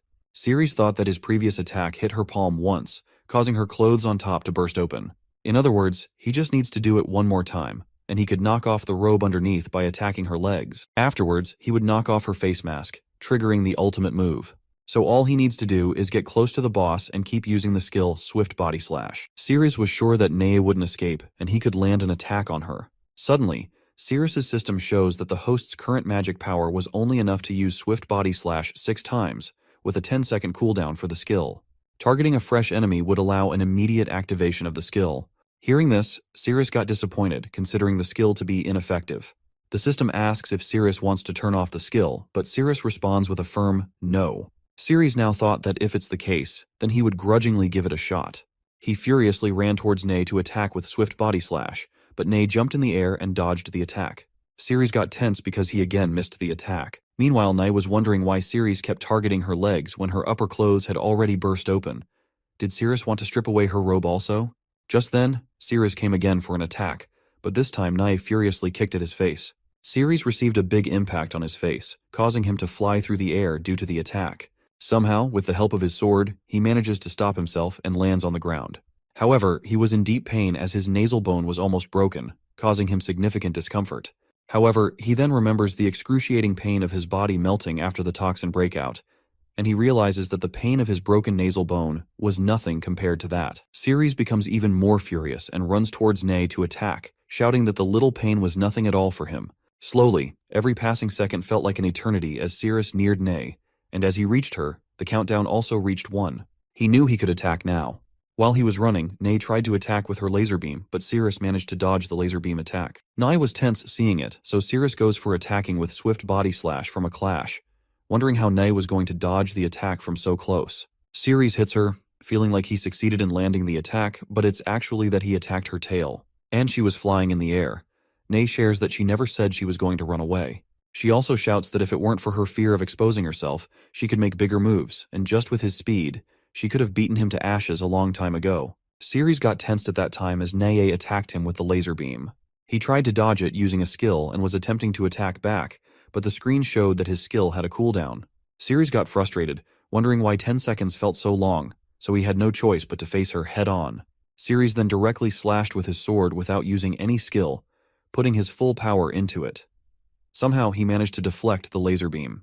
A big blast occurs due to the collision of the beam and his sword slash. Even Tyr was stunned to see that and wondered how Sirius actually blocked the boss's attack head-on. It seemed impossible, as his overall combat level was assessed as only F rank before the expedition. Even with combat of that caliber, as a B rank fighter, he was completely unable to intervene. On the other side, Sirius felt happy realizing the real attributes of the sword as they were truly amazing. He laughed and shared with Nea that now he could counter and easily avoid her attacks, making her attacks useless against him. Nea responds that Sirius was right. It's indeed difficult for her to kill him. She then aims towards Bella, confusing Sirius. She explains that it would be easy for her to wipe out the woman with the injured foot. She then goes for unleashing the beam, so Sirius hastily uses the Swift Body Slash and attacks at the nail of the finger by which she was attacking. He succeeds in breaking that nail, but he is too late as she unleashes her attack by that time. Sirius initially felt happy, but upon realizing that Bella was in danger now, he got tensed and ran towards her to save her. Seeing this, Nea laughed and shared that she knows stupid human beings always do those kinds of hero-saving things, which is why heroes always end up being killed by villains from behind. She lastly told him that he had been fooled and attacked with her second hand. On the other hand, Sirius realized that he had been too late to run towards them, and now he had only one choice left. Knowing that the Swift Body Slash would work immediately when he changed the target, he locked Bella as his target and used Swift Body Slash. So with that, he was able to block the attack, but in the process, he breaks the armor of Bella and Mark. Even Tyr was stunned to see that the aftermath shattered his armor. Nea was shocked to see that Sirius dodged it again. Suddenly she noticed that the altar was showing some weird actions, and she realized that she was so preoccupied with the battle that she forgot to add firewood to keep the demon god's blood warm. If she didn't immediately sustain the temperature of the altar, all the effort made up until now would be wasted, and she would have to wait another 100 years. On the other side, Bella starts acting as if she is getting seduced and wonders why she is feeling so weird and why her body feels so hot. His system shows that the agitation value had already reached 91%, indicating that she was already feeling something for Sirius, and now she was locked in, so she had even more attraction for him. Bella gets close to Sirius and holds his face as if she was going to kiss him. Seeing this, Tyr was also stunned. While she was so close to kissing him, Sirius remembers a past memory when Bella was 8 years old. It shows that she looks really scary. She asks what he is looking at, if he's never seen a gorgeous woman before, or if he wants to kiss her. The scene returns to the present where Sirius tensely moves back, saying that he didn't want to kiss her. Tyr also asks Bella what's wrong with her and whether she was going to kiss Sirius. Bella starts wondering whether she just took the initiative to kiss Sirius, that her body moved on its own accord, and she even stuck out her tongue, all while they were still in the midst of the battle. Bella was getting tense and feeling very embarrassed, her whole face turning red. Tyr furiously asks why her face was still so red and why she was sweating. He questions whether she was poisoned or if she was just hallucinating and her body was out of control. Right. He was so sure that she was hallucinating, otherwise she wouldn't have done such things. On the other hand, Nai was focusing on the altar, as once the demon god's blood chills, it would take another 100 years to boil it again. She then pulls the corpses of the monsters and humans, sharing that she didn't want to wait that long again. So this time she must completely burn the blood of the demon god dry. Hearing this, Sirius got tense and asks whether Nea really wants to burn the blood of the demon god dry. He then thinks that he must stop it quickly, but the boss was tremendously fast. He could hardly strike the boss. Then there's only one thing left, to let his strength increase to the point where the boss couldn't dodge his strike anymore. On the other side, Nea was putting all the corpses into the altar as the firewood, wondering if it should be enough to raise the temperature of the altar to the maximum. Ceres wants to instantly trigger the ultimate move of the explosive garment divine sword and wipe out Nea. So Ceres goes towards Bella and tells her that he has figured out a way to defeat the boss, but he needs her cooperation for a bit. Bella asks what. Ceres responds that as long as she and he do some romantic things like kissing, cuddling, and so on, he could increase his strength and defeat the boss. Hearing this, both Bella and Tyr feel embarrassed. And even Tyr wonders how Ceres could say such vulgar things with a serious expression on his face. Ceres holds Bella's hand and says that he knows it would be hard for her, but he begs her. Bella is so seduced that she doesn't know how to respond, but Tyr interrupts them by pulling Ceres's hands away from holding her. Tyr furiously says that he thinks it all sounds like bullshit. He believes Ceres clearly wants to take advantage of Bella, and they are in the middle of a battle, yet Ceres is thinking about vulgar things. What a pervert Ceres is. Tyr then turns towards Bella to tell her not to trust Ceres, but to his shock, Bella shares with Ceres that she trusts his words. Tyr is fully stunned, and here Bella puts her hands on Ceres's shoulder, telling him that it was also embarrassing for her, so not to take it the wrong way. She only agreed because she wants the monster boss to be defeated, and she actually didn't have any desire to do all those things with him. While Bella was holding Ceres's face, Ceres again remembers the childhood moment when Bella was going to kiss him, and he was scared to see her face and hear her talk. At that time, he shouts that he didn't want to play the game anymore. But remembering that, in the present time, he gets tense, shouting in his mind at Bella not to do that thing with him. So, just as in childhood, he pushed her away. Ceres pushes her in the present time and says that it's a close call. He almost got killed. In that process, his system shows that Tyr took a critical hit. At that time, Bella was wondering why Ceres pushed her away. Ceres got a notification that his level increased by 1 level and all stats had been increased by 5,000 points. Seeing this, Ceres got amazed and realized that it's certainly because of Mark. He got happy that now he didn't need to touch Bella's body and recall that terrible memory. Ceres told Bella that if it's very difficult for her, then they should not do it, and so he was going to defeat the boss. Hearing this, Bella got sad and asked Ceres to wait, suggesting that what if he still couldn't defeat the boss and if he needed her help. Meanwhile, the agitation value of Bella had reached 99%. Ceres responds with a mock face, saying he didn't want her help, and then he runs towards Nea. Hearing a no, Bella feels hurt and asks why. She even wonders why Ceres didn't have any interest in her at all. Tyr then interrupts her and says that he gets it. Ceres is stronger than him. That's why she has a crush on Cyrus. But he still wants to ask. Bella asks if it could be that thing again. The scene shifted to Ceres, where he was wondering that to activate the finishing move, he must hit both the head and the legs at the same time. Earlier, he almost hit the boss's leg, but now all his stats had been increased by 5,000 points, so if he could just find the correct opportunity using Swift Body Slash, he could surely achieve it. On Nea's side, she was confused as the altar was still not connected, wondering why the temperature was still so low. If she didn't fix it soon, the temperature would drop rapidly, so she thought of using the filthy humans to make up for a little bit of warmth.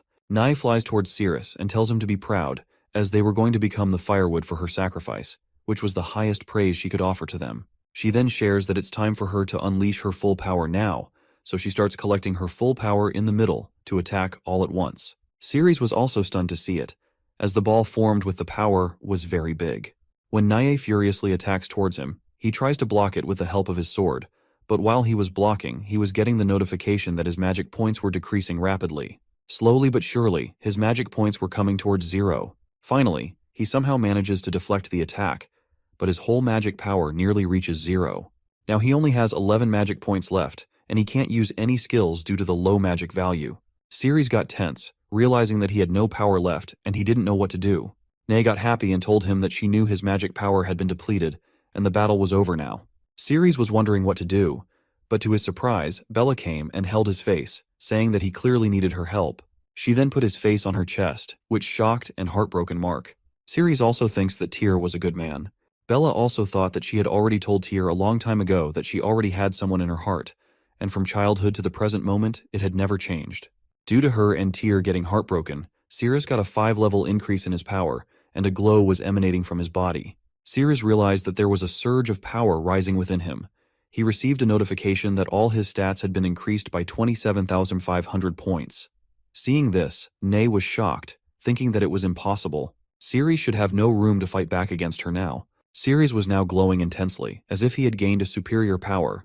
Ney said that no matter how much strength he increased, he was still just a mere human being, and in front of monsters, he was nothing but an ant. But while she was talking, Ceres ran towards her and attacked with full power. Ney countered, stating that she could always dodge such attacks. However, Ceres swiftly slashed at her body. Ney didn't realize at the time of Ceres's attack, but when her mask and robe got torn off, she was stunned to see that he had really destroyed her mask. With that attack, Ceres' system showed that the ultimate move, Holy Sword Descent, had been unlocked. Ney furiously shouts at how dare he ruin her face. She then gathers all her power and infuses it into a beam the size of a ball. Ceres attacks Ney as well, and she tries to counterattack. A big blast erupts in the room. The beam also strikes her, and the entire ground is destroyed within seconds, leaving only the line of ground on which Ceres was standing. Even Bella and Tyr are greatly impacted by the blast.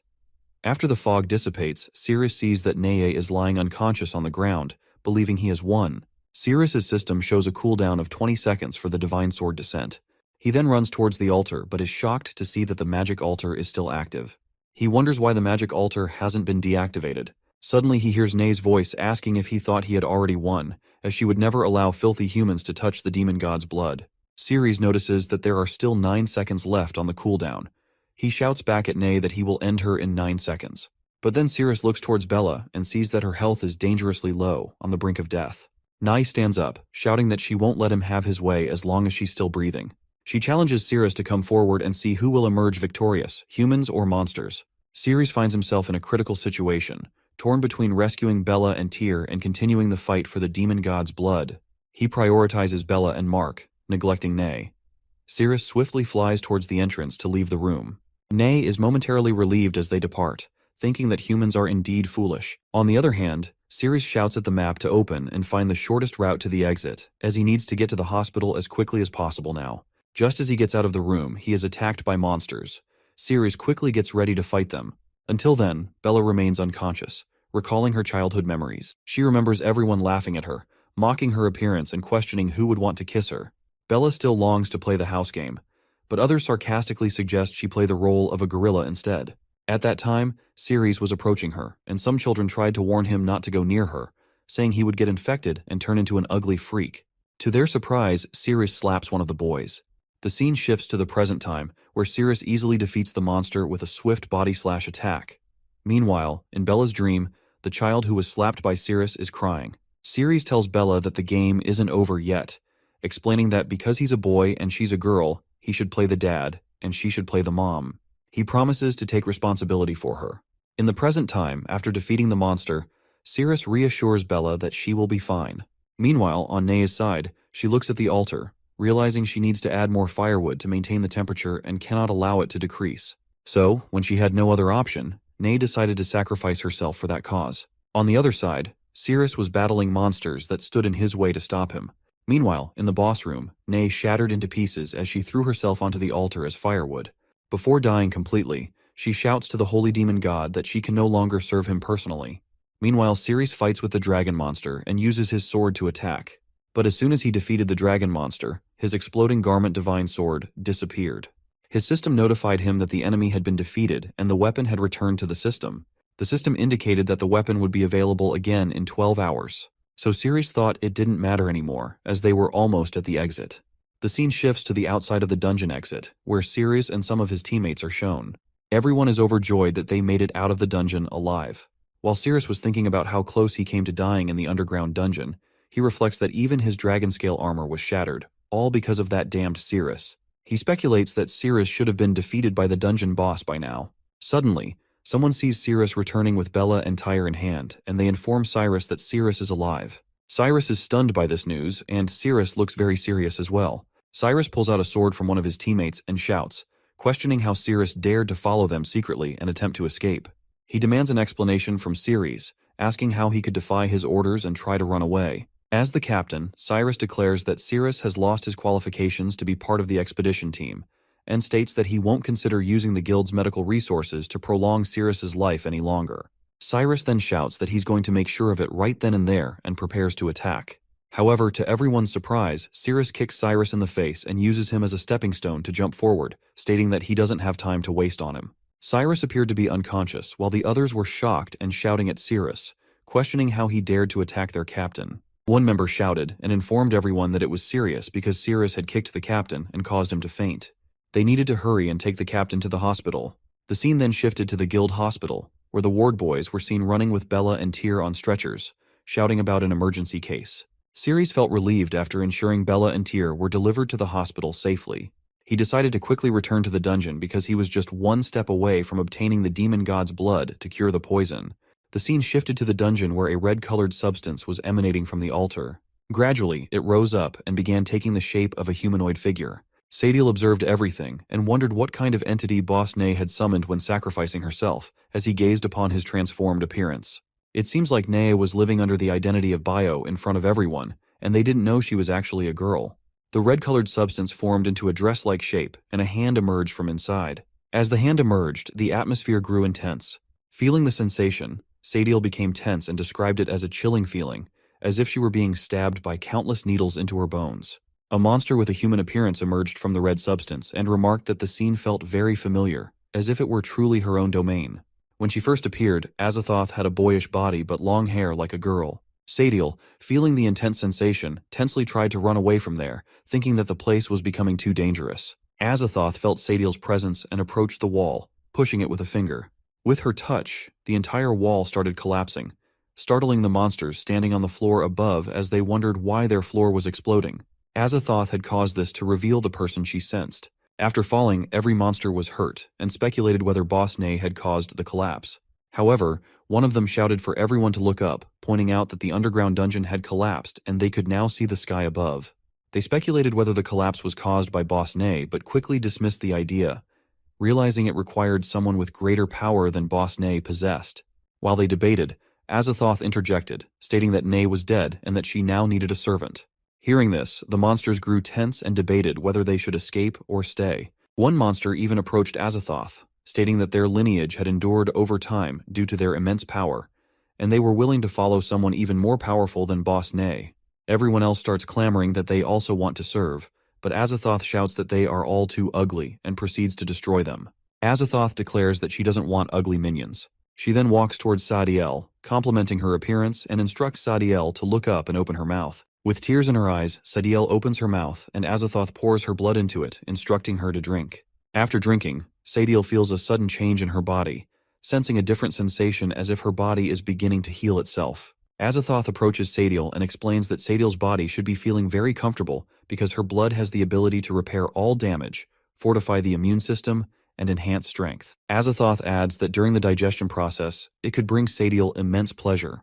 Azathoth then tells Sadiel that it's getting dark and advises her to go find a clean room waiting for her. Sadiel, unsure of what to say, agrees by nodding her head. The scene then shifts to the guild's headquarters, where it shows Darren holding Cyrus's head. Darren, visibly furious, demands to know what Cyrus said about the mission failing. Cyrus apologizes to Darren and explains that if he loses his position as captain, Darren would have to take over and audit the remaining assets of the guild's investigation team. He urges Darren to come up with a solution to the situation. Cyrus also tries to convey that if it's discovered they have been secretly selling the guild's resources, it would be a serious issue. However, Darren pushes Cyrus back and shouts at him to keep quiet, stating that he already knows that. Darren then asks Cyrus if he just said someone in his team went against his orders. Cyrus confirms this and mentions that the person's name is Cirrus. Darren checks the document and sees that Cirrus is an F-rank hero. He instructs Cyrus to place all responsibility for the failure on Ceres and orders that he be sentenced to death for desertion. The scene shifts to the dungeon, where Cyrus is confused to see its collapsed state. He rushes towards the altar to check if his antidote is still intact, but he is shocked to see that it's empty. Meanwhile, Sadiel quietly waits for Azathoth, sitting in place. Suddenly, Azathoth puts her hands on Sadiel's shoulders, prompting Sadiel to ask Azathoth not to do it. Surprisingly, Azathoth hugs Sadiel from behind, and Sadiel is stunned. She feels something soft touching her back. Sadiel, who initially thought Azathoth was a boy, becomes confused as she tries to reconcile this perception with the soft sensation she is feeling. Out of nowhere, Azathoth whispers something in Sadiel's ear, causing her to be seduced by it and move aside from the hug. Embarrassed, Sadiel turns back and is stunned to see Azathoth, whose appearance has suddenly changed to that of a proper girl. Azathoth asks Sadiel if she doesn't like hugs. Confused, Sadiel asks how Azathoth could change like that. Azathoth explains that there's nothing surprising about it, as at night she loses all her strength and reverts to her true self, a girl. Azathoth also explains that during the night, Sadiel must protect her and eliminate anyone with ill intentions towards her. She warns Sadiel not to attempt to harm her or escape, as consuming her blood during the day allows Azathoth to resonate with Sadiel's blood, potentially causing Sadiel's body to dissolve instantly even at night. Sadiel is compelled to obediently listen to her instructions. On the other hand, Ceres is tense as he searches everywhere in the dungeon for the blood of the demon god, but can't find it. He wonders if the blood of the demon god must be hidden somewhere in the dungeon, holding on to hope. Ceres asks the system to open the map so he can scout every corner of the dungeon thoroughly. Here, Azathoth explains to Sadiel that she doesn't want things to end up like this, but her heart is sealed within the Heroes Guild, preventing her from being in her complete form. As a result, at night, she transforms into a weak human. But as long as she waits until daytime and restores the power of the demon god, they will head to the Heroes Guild headquarters to retrieve her heart. When that happens, every monster in the world, whether it's day or night, will once again bow to the might of her power. Suddenly, Sadiel hears footsteps approaching, so she moves to go and investigate. Azathoth stops Sadiel and instructs her that during any fights, she must stay within a 5-kilometer radius. Azathoth warns that if Sadiel exceeds this range, she will consider it an attempt to escape and threaten to dissolve her body. Azathoth asks Sadiel again if she understands, and Sadiel responds with a yes. On the other side, Ceres' system informs him that the blood of the demon god is in Nea's underground dungeon. Ceres is happy to learn that it's indeed in the dungeon. Ceres runs towards the room where Azathoth and Sadiel are staying, thinking it's the last room of the dungeon he hasn't checked yet. Before he reaches the room, Sadiel hides beside the door, ready to attack him. When Sadiel attacks Ceres with a kick, he easily dodges it. Sadiel is shocked to realize it's the same human she met earlier that morning. Meanwhile, Azathoth starts feeling strange and wonders what's happening as her body twitches unexpectedly. This usually only occurs when she's close to her heart. Sadiel asks why Ceres came back when Nea was already dead. She urges him to leave the dungeon before daylight. Ceres is stunned to see Sadiel's body, which has regained enough strength to fight. He then asks Sadiel if she enjoyed the mushroom-flavored treat he gave her. Hearing this, she gets embarrassed and responds that it wasn't tasty at all. It was the most disgusting mushroom she had ever eaten in her life. She tells him to get lost, but Ceres' system shows that Sadiel's favorability rating is at 71%. Ceres is happy to see this and comments that she is blushing, and her favorability towards him is higher than he expected. Before he could finish speaking, she kicks towards him, saying he was talking nonsense and she didn't have any liking towards him at all. She kicks again, this time hitting her own face, and she crushes it, expressing that her feelings towards humans were just disgusting.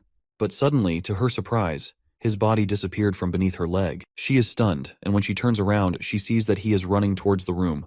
Sadiel wonders how he managed to escape after she clearly stepped on his face. Ceres explains that he has urgent matters to deal with, so they can play later. As he reaches the door, he senses that the blood of the demon god is behind it. Before he can open the door, Azathoth opens it herself, and accidentally, Ceres puts his hand on her chest. He is shocked to see a human girl there in the dungeon. Realizing his hand is on her chest, he quickly retracts it. Sadiel asks Azathoth why she came out. Due to Ceres placing his hand on her chest, she furiously grabs his hand and squeezes it. Out of nowhere, a spark of light emanates from that spot, and she is stunned to see that it's her heart. She then wonders why her heart was in that part of a human. Ceres pushed Azathoth back and tensely asked her to let him go, questioning what she was doing with him. Ceres' system then revealed that the human girl was his blood of the demon god. Ceres was stunned and wondered how his antidote had turned into a human. Without thinking, he grabbed her hand and made a cut on her palm to drink her blood. He then drinks her blood, wondering if her blood could be his antidote. Upon this act of Ceres, Azathoth feels strange and twitches. After drinking the blood, Sirrus's system shows that his poison hadn't been cured, and his remaining lifespan was 101 days. Ceres asks and wonders how her blood could be ineffective. Azathoth smiles, thinking that since she had turned into a human, her blood was naturally ineffective. Just then, Sadil interrupts them by kicking Sirrus's hand and asking him to release Azathoth. But Sirrus easily dodged the kick and stepped back. Azathoth then wonders how her heart was absorbed by a human and transformed into an essence stored in his filthy body. So, now if she wants to regain her power, she had to forcibly absorb that part back into her body from him. After doing so, his body would dissolve into a pool of blood as punishment for using her power without her permission. Ceres then wondered if other liquids from her body might have the antidote effect. He decided to first take her away and then consider it further. As he moved slowly towards Azathoth, to his surprise, something emerged from underground. It was actually a monster named Ghana, who was of boss level. Ghana happily shouted and shared with Azathoth that even from thousands of miles away, she sensed her presence, and the sensation bewildered her senses, stirring inside her. Ghana also mentioned that she had never removed the bell Azathoth bestowed upon her, proving her unwavering love for him. Ghana then asked Azathoth if she could devour her now, stating that after that, Azathoth would only belong to her. Sadil was stunned by this, while Azathoth looked tense. But suddenly, to her surprise, Sirrus picked her up in his hands and started running towards the hole in the wall, jumping outside of it. While jumping, he wondered how a boss-ranked monster could appear in the dungeon so suddenly. So he thought that he must take Azathoth to a safe place first. Ghana also jumped through the hole, following Ceres, shouting at him to give Azathoth back to her and not to run away. The scene then shifted to a few seconds later at the Heroes Guild, where Ceres had taken Azathoth, thinking it was a safe place. He was relieved that he had finally managed to lose Ghana, who had been chasing him. In the hall, Ceres was sitting beside Azathoth. Azathoth tensely asked where he had brought her. Ceres responded that it was the Heroes Guild in Zone Z, his home. Hearing this, she became happy, thinking that if it were true, her plans would become much easier. After retrieving her power into her body, she could go on a wiping spree, and they all would pay the price for dealing with her heart. So Azathoth stood up, held Ceres's face, and with a helpless expression told him that she had been cursed by a terrifying monster, and if she didn't find a human to mate with soon, she would die. So, please, save her. Ceres responded that he was a noble and upright hero, and he would never exploit someone's vulnerability. But still, Azathoth jumps over Ceres and, with a sad face, shares that she was in deep pain at that moment, pleading with him to save her. Hearing this, Ceres became tense and wondered how he could have encountered such a shameful situation. His inner voice told him that he must never exploit others' vulnerabilities in that manner. Otherwise, his righteous soul would experience unbearable anguish. But soon he thought that, as a hero, it was his responsibility to help those in pain. He couldn't just sit back and do nothing. Ceres then reached out to Azathoth, thinking that he was willing to sacrifice himself to save her and bear the pain from the depths of his heart alone. On the other hand, as Azathoth leaned in for a kiss, she thought that once she extracted his essence and regained her power, she would wipe out every single one of them. But as she got very close, Ceres saw something between her legs and, confused, asked if it was a tail and how she had one. Ceres then remembered that a tail was supposed to be at the back, and Azathoth's tail was in the front, meaning it was a male private part. Realizing this, Ceres was stunned and tensely pushed Azathoth back. He was so scared that he moved backward, and in the process, Yug fell out of his pocket. Ceres tensely asked Azathoth why she had a sword between her legs. Azathoth came very close to Ceres and seductively said that he had already agreed to save her. At that time, Azathoth was aware that daybreak was approaching and her body was starting to change. This meant that Azathoth had a dual personality. During the day, her body would become that of a boy, while at night, she would be a pure girl in human form. So she again put her hand on his leg and was about to kiss him, saying that Ceres couldn't go back on his words. Ceres was tense and didn't know what to do, but to his relief, an unexpected scene occurred as Yug started transforming. Azathoth even asked in confusion what was happening with his pet. Within seconds, Yug completely reverted to her monster form and started saying that she was so hungry. She was starving. Yug again asked for help from Ceres, addressing him as her master. Ceres saw an opportunity and told Azathoth that he believed Yug needed his help more urgently, so he would assist Yug first, and then it would be Azathoth's turn. Azathoth was now at a loss for words, unsure of how to respond. Here, Yug was wondering that Ceres's pocket was so small that she couldn't even stretch fully. Meanwhile, Ceres was running towards the kitchen, saying that if Yug was hungry, he would make something for her to eat. In the kitchen, he started cooking, all the while wondering that somehow he had found some time under the guise of cooking. However, he pondered what he should do next. If he didn't save Azathoth, she would truly die, and he had no means to defend himself either. So he questioned himself if he really had to mate with Azathoth. He soon started getting frustrated as he couldn't decide.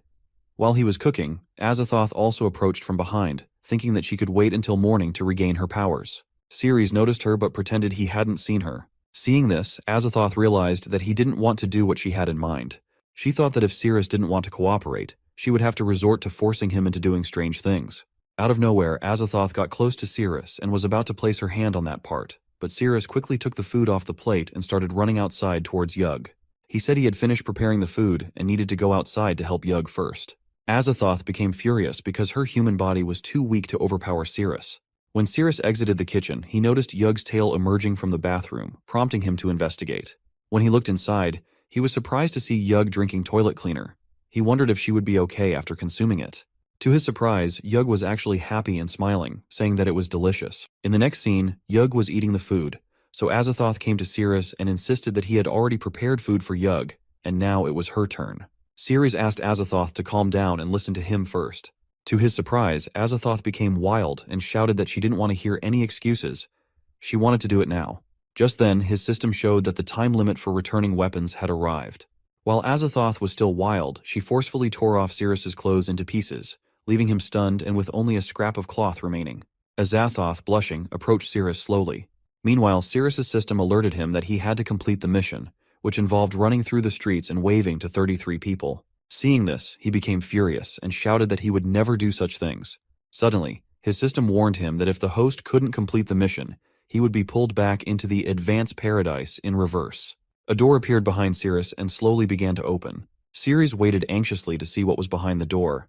When it finally opened, he was shocked to see many boy dummies asking him to come and play with them. Ceres shouted that it seemed even more terrifying than running through the streets without clothes. Ceres started to think about how such a small piece of cloth could provide him cover.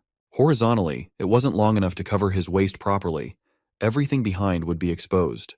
Standing up with both hands pressing the front and back, there was no way he could wave to passers-by. Ceres got frustrated and started crying, realizing that the cloth simply wouldn't cover him properly, and no matter what, he would still be exposed. Without thinking, he ran towards the door and told Yug to take care of Azathoth, explaining that he was going outside for a few minutes. Seeing Ceres run outside without clothes, Yug was amazed, wondering if that's how humans go out. Azathoth also felt sad, realizing she would have to wait until morning. Yug then asked Azathoth if she wanted to drink the toilet cleaner since it tasted good, but Azathoth declined with a firm no. Outside the room, Ceres covered his face with the piece of cloth, thinking it was the best option to avoid showing his face to others. He then ran towards the barbecue plaza, knowing there would be many people there at that time. And to add to Ceres's troubles, when he arrived at the barbecue plaza, the monster Ghana also sensed his presence in the area and arrived there. She was frustrated that Ceres had managed to run away so quickly. Ceres, upon reaching the location, started waving his hands to attract everyone's attention. A girl was the first to notice him and began shouting that there was a pervert, calling for someone to come and help. More people came out upon hearing the scream, but Ceres managed to slowly accomplish his task amidst the commotion. Now that he had completed 1 to 3 of his mission with only 7.5 seconds left, Ceres started getting chased by some men because he was running without clothes in the city and heading towards a more crowded area. The scene shifted to Ceres's home, where Sadiel appeared at the window. Yug became tense upon seeing someone at the window.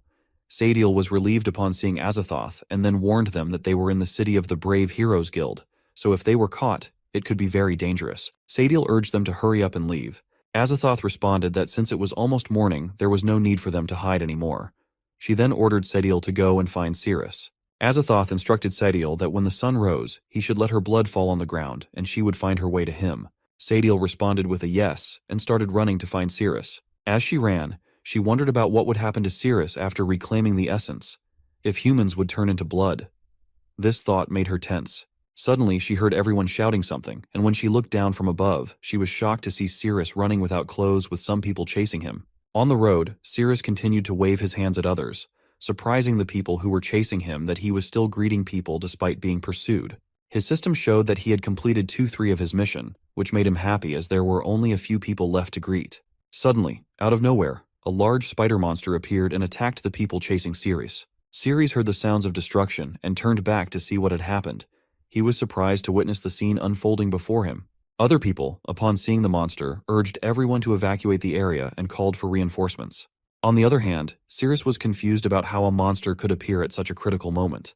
Despite his confusion, he decided to confront and fight the monster. Sirius asked the system to open up, but it informed him that during the weapon return mission, he couldn't use the system as everything was reset to the initial rank F. Upon hearing this, Sirius was shocked and wondered what was going on. In the city, an announcement was made that a monster had been spotted, prompting everyone to evacuate. At the same time, it was shown that a boy named Sam had captured a piercing spider by holding its leg and was asking someone to give him a weapon.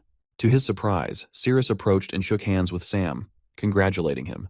Sam furiously asked if Sirius was out of his mind for greeting during the battle, and whether the monster had knocked off his pants. Due to Sirius's incident, Sam lost his grip, and the piercing spider was about to attack him. Luckily, a hero of A rank named Kajak arrived and swiftly defeated the piercing monster, saving Sam. Kajak asked Sam if it was so difficult for C rank heroes to defeat such small spiders. Alongside Kajak was Charlton, the vice president of the Heroes Guild, who was also present. Charlton praised Kajak, acknowledging that his actions counted as being on the battlefield. He then emphasized the need to quickly escort Kajak back. However, Kajak reassured Charlton not to worry, stating that with their security team, no monster could harm or get close to him. Suddenly, Ghana arrived, sensing Sirius's essence.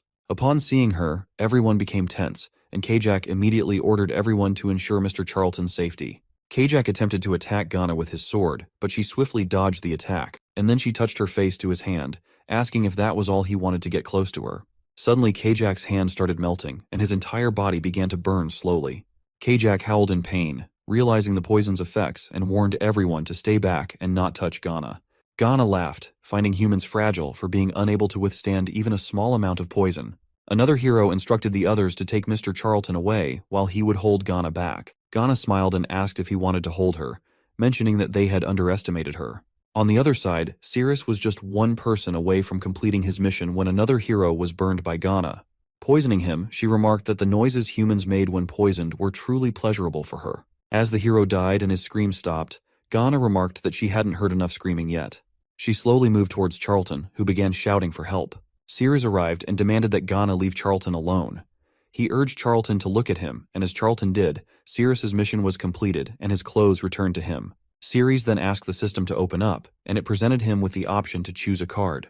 Upon selecting a card, the system revealed that Sirius had acquired a weapon called the Silent Divine Finger. The weapon appears to have a special ability where when Sirius touches surrounding objects, they transform into the enemy's body and he can feel their sensations. When the enemy screams from the bottom of their heart, it triggers the activation of the silent force associated with the weapon.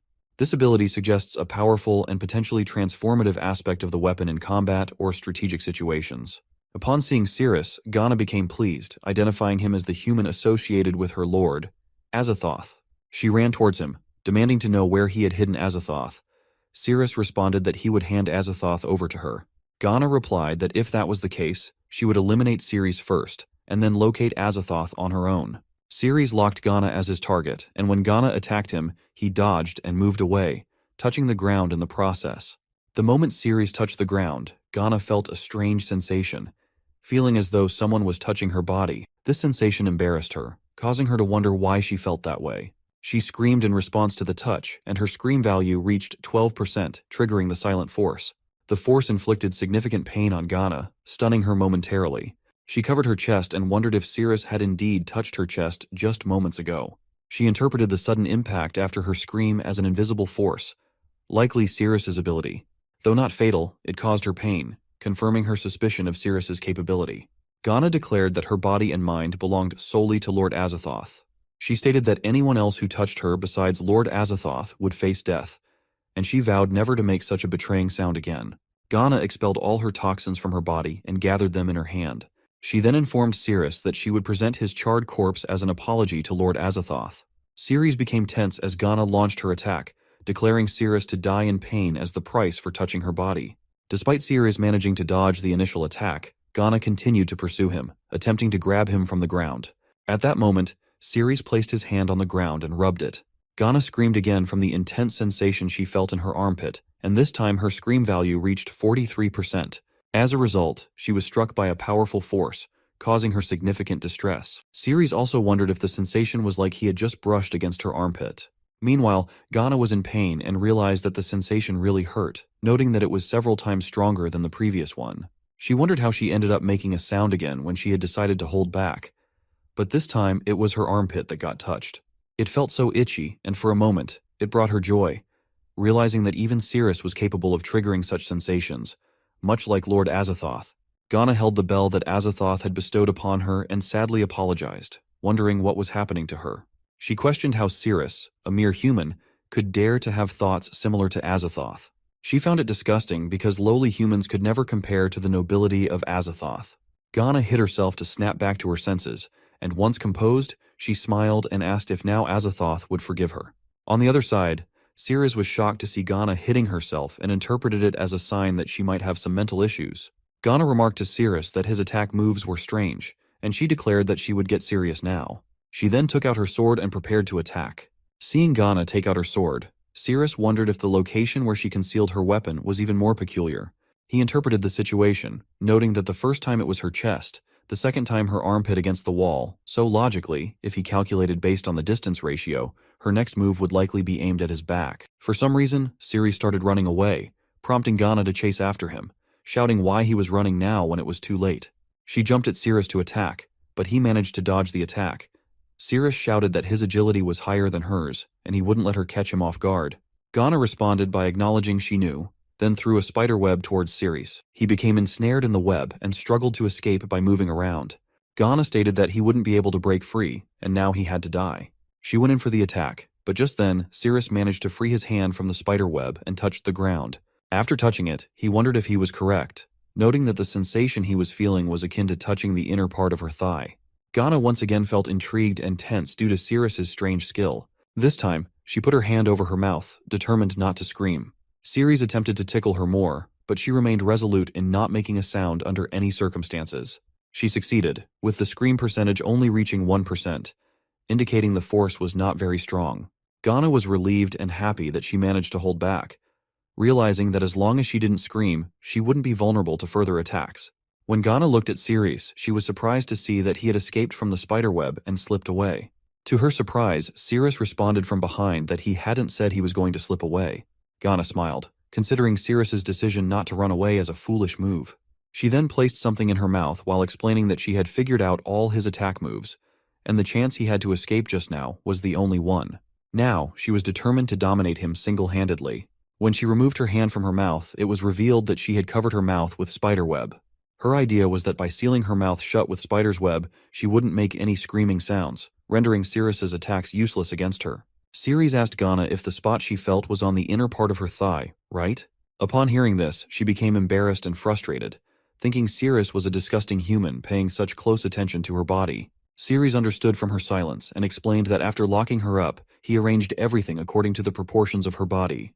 He then said that next up was the battle where one side completely overwhelms the other, and he would launch a fierce attack on her body to find the sensitive spots or points that would drive her crazy. Ghana then thought that his attack had been anticipated by her, so no matter which part of her body was attacked, she wouldn't scream. Cirrus rubbed his hands on the walls.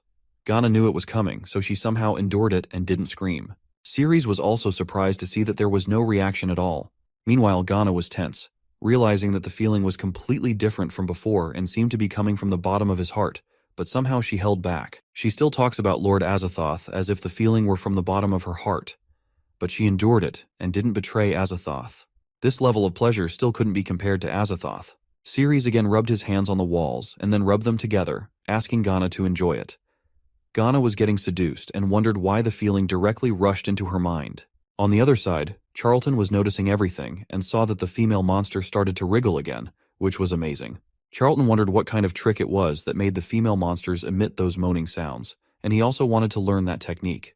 On the other hand, Ghana wondered how Cirrus was able to do it, as the feeling was coming from the bottom of her heart.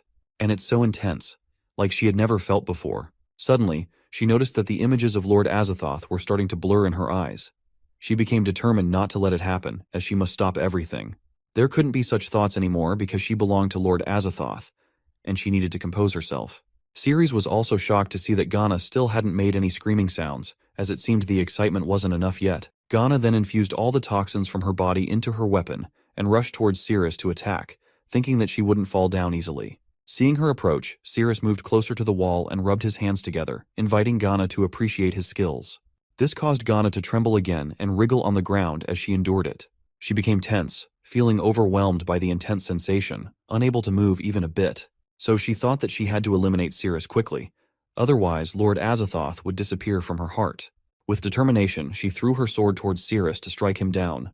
But Sirris somehow dodged the attack. Ghana already anticipated that Sirris would dodge it, so she released the toxins from her sword when it was close to Sirris. She thought Sirris wouldn't be able to dodge the toxin in such a cramped space. And when the toxins cleared from the space, Ghana realized that at such a close distance, Sirris wouldn't have had a chance to escape. Now that his entire body was surely tainted with her toxins, there was no doubt he would perish. Suddenly, to her shock, she heard Sirris's voice saying that just like the spiderweb trick she used on him earlier, deceive and strike, he wouldn't fall for the same trick again. Looking up, Ghana was amazed to see that even in that situation, Sirris had managed to jump onto the rooftop. Sirris then shouted that now it's his turn, and he jumped off from the rooftop into the cramped space, rubbing both his hands on the walls from above to the ground. As Sirris descended, Ghana felt a much stronger sensation, intensifying with each passing moment. Ghana tried to hold on as the sensation was supposed to end in a few seconds, but due to the height of the walls, the sensation persisted longer than expected. She became tense, realizing it hadn't ended yet. She was thinking that everything had happened in a flash last time, so why wasn't it ending this time? She hoped for it to end soon. But now her limit was reaching its end, and finally, before screaming, she apologized to Lord Azathoth as she couldn't hold on anymore. She screamed with all her power, and Sirris's system showed that the scream value was 100% this time. Even the locket that Azathoth had bestowed upon her got broken, causing a powerful blast in the surrounding area of Ghana. In the blast, the force depleted Ghana's magic energy slowly until her magic value reached 0. She transformed into a mini spider. Sirris's system returned the weapon, indicating that the enemy had been defeated, so it was retrieved. Sirris walked towards Ghana and picked her up in his hand.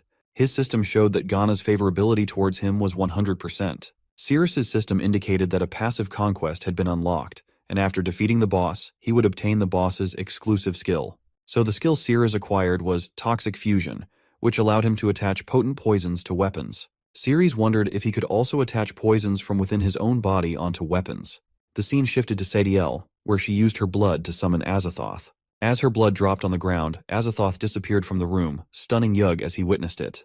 Upon being summoned, Azathoth appeared in his human form. From now on in the story, we will refer to him as a man. Azathoth asked Sadiel where Sirris was.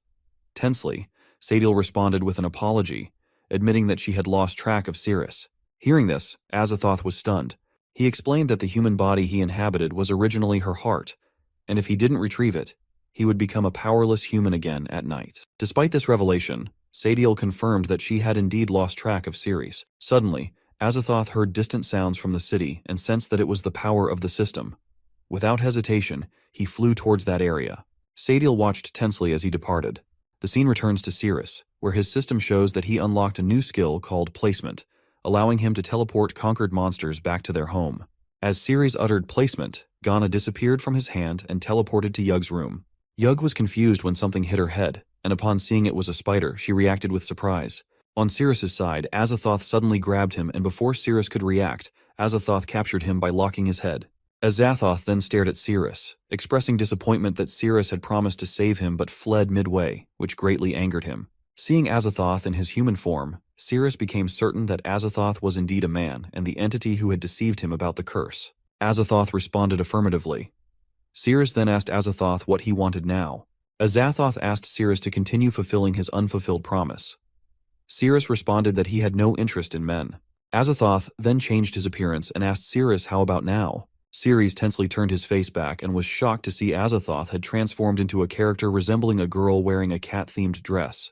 Azathoth even said, "Meow," asking if now Sirris would be interested. Sirris vehemently denied and shouted that no matter what form Azathoth took, he still wouldn't be interested because he didn't like men. Sirris attempted to punch Azathoth, but Azathoth blocked it by grabbing his fist and twisted it slightly, causing Sirris pain. Azathoth persisted, mentioning how humans were often interested in things like cat ears and black stockings, suggesting they could have fun together. However, despite his efforts, he was rejected, which saddened him deeply. He hinted that he might have to resort to more drastic measures. Azathoth licked Sirris's finger, which stunned him. Tensely, Sirris asked Azathoth if he was serious, instructing him not to lick. Azathoth expressed happiness at the taste of Sirris's finger licking. Sirris attempted to run away, but Azathoth stopped him with his power, asserting that Sirris couldn't escape no matter what he tried. Azathoth then flew into the air, mentioning that he had already surpassed the system's level long ago. So, if Sirius wanted to run away, Azathoth encouraged him to do so as much as he wanted, because in the end it would lead to the same outcome. Azathoth then asked Sirius if he would try to lock him down and boost his own speed. Sirius responded that he didn't want to use the system to target men, as that would cross a moral boundary for him as a human being. Soon after, Azathoth lifted Sirius's body upwards and jumped over him, stating that the blood in Sirius's veins was his antidote, and implying that Sirius had always desired him. Azathoth also told Sirius that if he behaved and followed his lead, he would cure him. Furious, Sirius responded to Azathoth that if the only way to obtain the blood of the demon god for the antidote was to do it with him, then he would rather let his body melt and decay, as he would never engage in such acts with a man. Azathoth became furious when Sirius resisted him, and he prepared to attack, stating that Sirius was not obedient and needed to be disciplined. He threatened to force himself into Sirius's body, claiming that Sirius would beg for it. Azathoth then touched Sirius's back, intending to return Sirius's power, system, and heart to their original master's body. To his surprise, his magic didn't work and disappeared instead. Confused, Azathoth wondered what had happened and why his magic had failed. Sirius's system indicated that it refused to return, rendering all of Azathoth's attacks against Sirius useless. Following this, Sirius's system asked him if he wanted to sacrifice 50% of his life for a chance to defeat Azathoth. Sirius furiously responded, questioning if the system was truly dumb because in the current situation, the answer was definitely yes. The system explained that when Sirius locked onto Azathoth as a target, it would trigger Azathoth's Spear of Oblivion. Afterward, Azathoth would be fully absorbed by Sirius, and the poison could be completely detoxified. Sirius's life countdown reduced to only 50 days. On the other hand, Azathoth was stunned to see that the system had actually refused to return to his body, which was unbelievable for him. Sirius also realized that as long as he could see Azathoth within 10 meters, he could lock onto him. But before Sirius could lock on, Azathoth used her power and red smoke enveloped the surroundings of Sirius. Sirius was stunned to see it and wondered if the red smoke was Azathoth's doing. The thickness of the smoke was so dense that Sirius couldn't open his eyes. At that moment, Azathoth cut a slice in his hand, causing an automatic cut to appear on Sadiel's hand. Seeing this, she became tense and wondered what was happening. Within seconds, Azathoth teleported to her location. Upon reaching there, Azathoth was sweating and tense, realizing he had narrowly escaped and was now safe.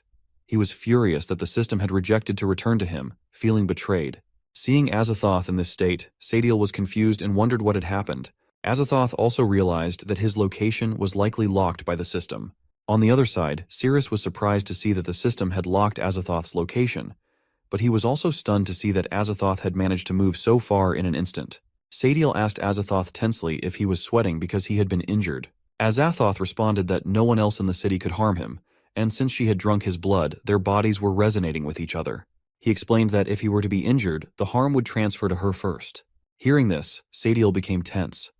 However, she first asked about Sirius, inquiring if Azathoth had been able to take care of him. Azathoth responded with a no, indicating that now all his attacks would be useless against Sirius. Sadiel reacted differently and asked Azathoth if what he was saying was true. Azathoth, in turn, asked her if she was happy that Sirius was still alive. Sadiel responded with a no, expressing her dislike for Sirius, and suggested that if Azathoth couldn't harm Sirius, they should return to the dungeon. Azathoth responded with enthusiasm, saying no, as he had been with the system for thousands of years and knew it well. He acknowledged that his attacks were rendered useless against Sirius, but he noted that pleasure didn't fall under the category of attacks. Therefore, he believed he could still bring Sirius pleasure until it led to his demise. Azathoth explained that the system had difficulty selecting a host with a compatible symbiotic body, so once Sirius died, the system would only be able to choose him. He added that once he turned back into a human, the system wouldn't be able to locate his location. Azathoth then ordered Sadiel to go and find Sirius again during the nighttime. Azathoth asks Sadiel whether she has learned the transformation magic yet. Sadiel responds with a yes, so Azathoth asks her to try it on him. While Sadiel was performing her transformation magic on him, he shared that at night he would lose all his magic, so he had to rely on her to maintain his transformation. After the transformation, Azathoth turned into a girl character again. Azathoth was happy because it wasn't bad, and with the transformation, Sirius wouldn't be able to recognize him. He also assured her that humans always like to do things like heroes saving beauties, so let Sirius play the hero once. Then he could make a reasonable move and find an opportunity to push Sirius over.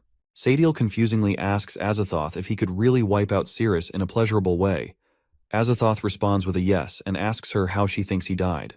This implies that Azathoth also died due to a girl giving him pleasure. And whenever Azathoth remembered that he was abandoned by the system, he would become very furious, shouting and asking why the system rejected him. He couldn't understand what was so good about Ceres. On the other side, Ceres was wondering that he only had 50 days left to live. As long as he found Azathoth within that time period, he could cure himself and survive. Since time was of the essence, he needed to hurry. Suddenly, his heart started acting abnormally again, and Ceres realized that the poison in his body was acting up.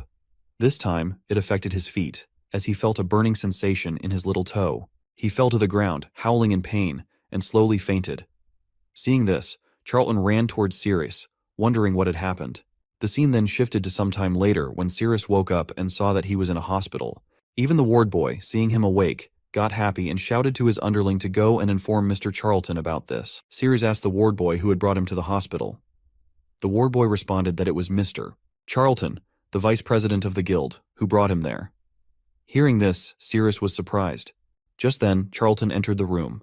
Charlton then asked Ceres if he remembered saving his life, the fat guy who was surrounded by a big piercing spider. Ceres recalled the face and responded with a yes. Then Ceres asked how long he had been unconscious.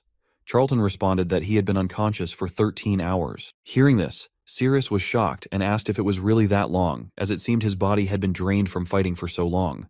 Mr. Charlton apologized for his impatience and oversight, expressing hope that he hadn't disturbed Ceres further. Seeing Charlton's sincerity, Ceres asked if there was something the vice president needed from him. Charlton responded that he had witnessed Ceres' battle with the female spider monster and was impressed by his exceptional magic. Ceres then asked what the vice president wanted. Charlton shared that as men grow older, some abilities tend to decline and they lose interest in certain things.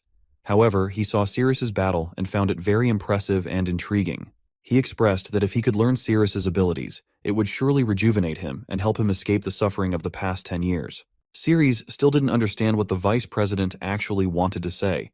Charlton pleaded with Ceres to teach him the magic and accept him as his disciple. Ceres was shocked to hear that the vice president of the Adventurers Guild wanted to be his disciple. Ceres thought that if he became Charlton's master, their relationship could leverage the Heroes Guild resources to locate Azathoth, which would certainly be helpful. However, he soon realized that it was a system ability, so he wondered how he could teach Charlton this skill. Ceres then asked Charlton if he could accept that his magic was very difficult. Charlton responded that no matter how hard it was, he had to try because, as the saying goes, the master teaches the way, but the effort is up to the individual. He promised to give his best to learn it, even if it cost him his life. Ceres told Charlton that the magic he witnessed needed to be practiced starting from the fingertips. Charlton suddenly bowed down in front of Ceres and earnestly asked him to accept him as his disciple. He also said to Ceres that this news must not be spread around. After all, he was still the vice president of the Adventurers Guild. Ceres responded that as his master, he understood. Suddenly at the door, Charlton's secretary Daisy came and said she had something to inform him. Charlton asked her to come in. She then showed him the warrant stating that Ceres had been convicted of desertion and sentenced to death. Ceres asked in confusion, "What? Why?"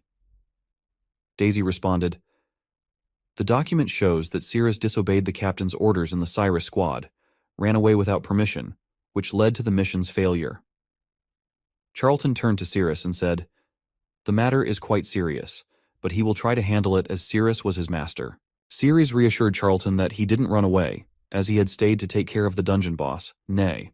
Daisy responded that she had found information about the squad's retreat and mentioned that he, an F rank, Bella, a C rank, and Mark, a B rank, had all defeated an S rank monster. She found this achievement unbelievable for them.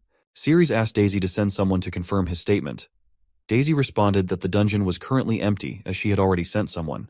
However, she added that during the investigation, he would need to be detained to prevent any potential escape issues. Charlton interrupted Daisy and told her there was no need for detention as he trusted Ceres' words. Daisy responded that it was against the rules.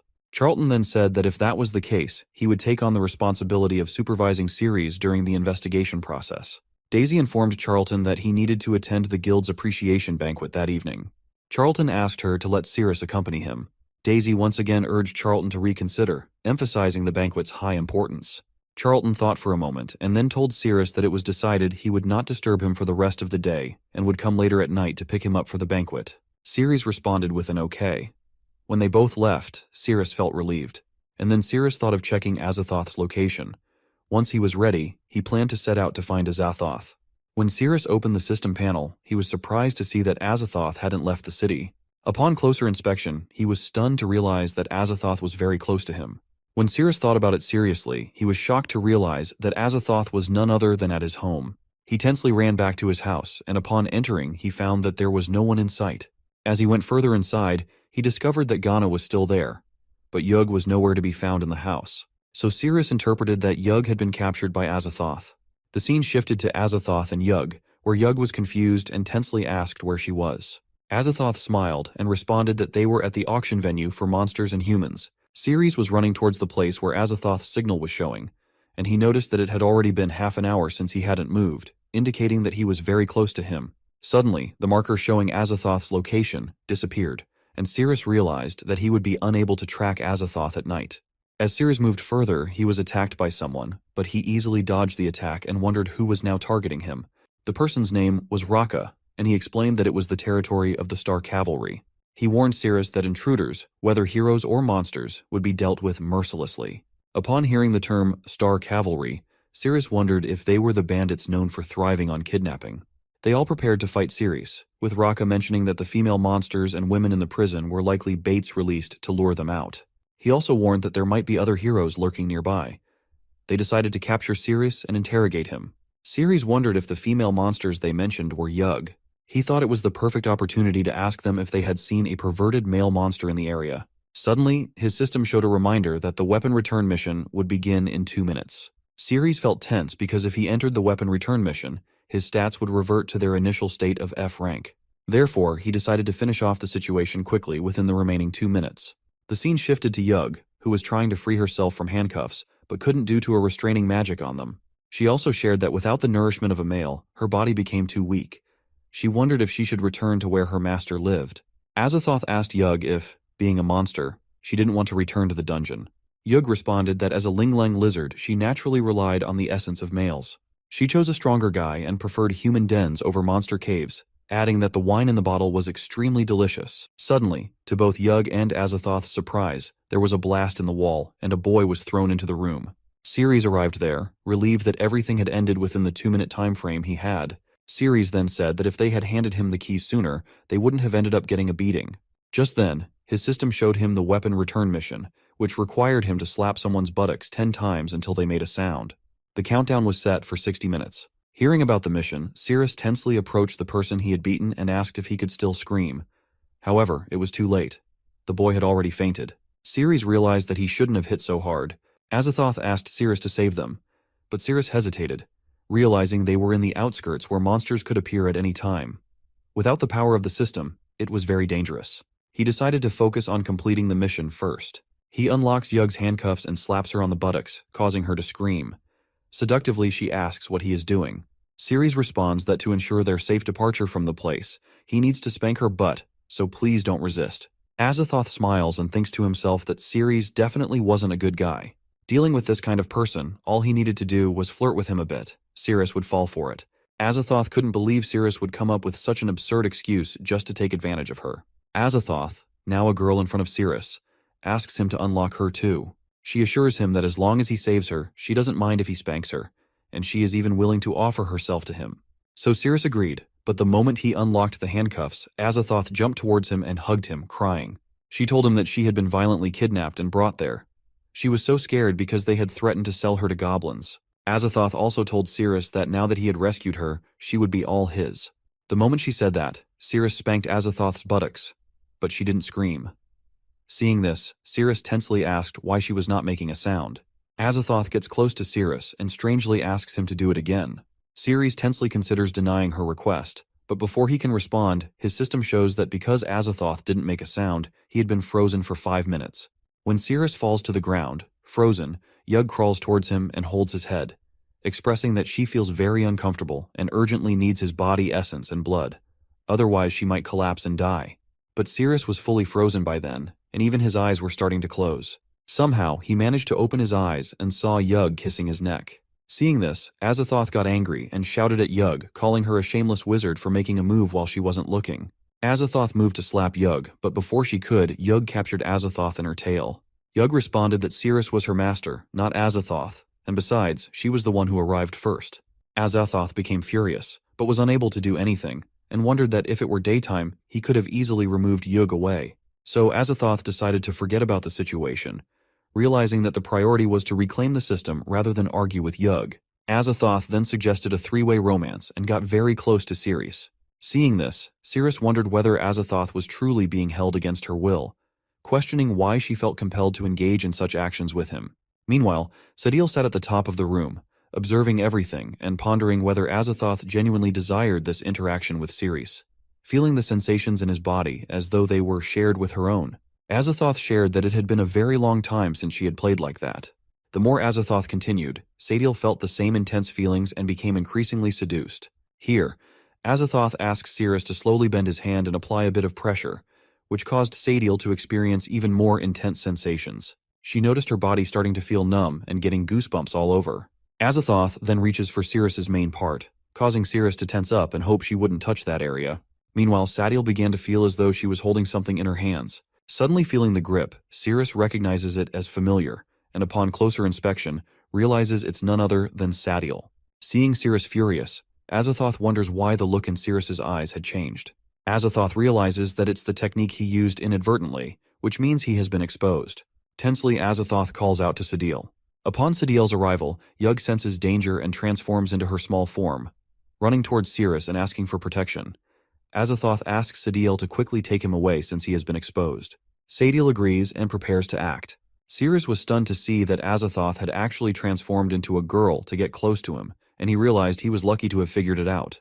However, since he couldn't use the system's abilities, there was no way for him to chase after Azathoth. By the time Ceres recovered from being frozen, Azathoth had already run away far ahead. Ceres decided to focus on completing his mission first, planning to pursue Azathoth once he regained access to the system. However, in the future, especially at nighttime, he resolved to be cautious of anyone of the opposite sex who approached him. The scene then shifted to a Z security gate where Daisy, Cyrus, and his teammates were waiting for Ceres. Upon seeing them, Ceres became confused as to why they were there. Cyrus came close to Cyrus and showed him the warrant, stating that he was being arrested for desertion and needed to come with them. To Cyrus's surprise, Daisy intervened and explained that she was Vice President Charlton's secretary. She informed them that they had investigated the new dungeon and found it empty, contradicting the accusation against Ceres. She also shared that the process of revocation had already begun, so they couldn't arrest Ceres now. She explained that Ceres was scheduled to attend the guild's appreciation banquet later. Meanwhile, Ceres was counting the number of members Cyrus had with him. But suddenly, Cyrus furiously slapped Daisy, shouting that she was clearly lying because only captains of A rank and above were allowed to attend the appreciation banquet. He accused her of falsely claiming to be the vice president's secretary. Cyrus also yelled that he was the president himself and ordered her to get lost. Cyrus then threatened Daisy, saying if she continued causing trouble, he would throw her into the interrogation room with Ceres. Ceres told Daisy to go and ask the vice president for authorization and to bring the revocation notice to rescue him, as he believed Charlton would surely help. Ceres also asked if she could do it in 20 minutes. Daisy responded that 10 minutes would be enough. Ceres praised her for that and said he would make them apologize by punishing them severely. The scene then shifted to the interrogation room, where everyone stood surrounding Ceres. Cyrus asked Ceres if he remembered how his right hand got injured. Ceres remained silent, not responding. Cyrus reiterated that he had bravely led his team into battle against the monster Nay. However, Ceres had attacked him from behind to escape, which gave Nye an opportunity to attack, resulting in the deaths of most of his team members. Cyrus explained that he sacrificed his right hand to save the lives of the remaining team members. Cyrus then furiously asks Ceres whether a coward like him deserves to live or die. Ceres responds that a coward who runs away when facing the enemy deserves to die like an animal. Hearing this, Cyrus becomes furious because he realizes Ceres is implying that he himself is a coward. Cyrus asks his teammate to bring the hammer to the table. At that moment, Ceres was wondering that 10 minutes had already passed, which meant the secretary should arrive soon. However, the problem was that he still didn't have access to the system, so he had to endure the situation for the time being. Suddenly, to his surprise, Yug calls to Ceres. Confused, Ceres asks what she means. Yug explains that Cyrus couldn't harm him because she had absorbed some of his blood essence, which had restored a bit of her magic power. This was more than enough to endure human torture. She also makes a deal that after they get back home, he would have to repay her twofold. Suddenly, Cyrus hits the hammer on the table near Ceres's hand, making Ceres tense. Cyrus asks Ceres to pick a finger they should start with, or if he prefers, Cyrus will choose one for him.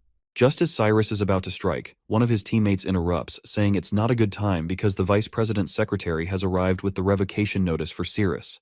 Seeing the notice, everyone became tense and found it hard to believe that the girl was truly the secretary of the vice president. Even Cyrus was shocked and wondered how an F-rank hero could possibly have contact with someone at the vice president's level. So one of the boys asked if they should release Ceres, as using torture after receiving a revocation notice was illegal. Everyone prepared to release Ceres, but Cyrus told them to stop and asked them to bring the notice back to him after half an hour.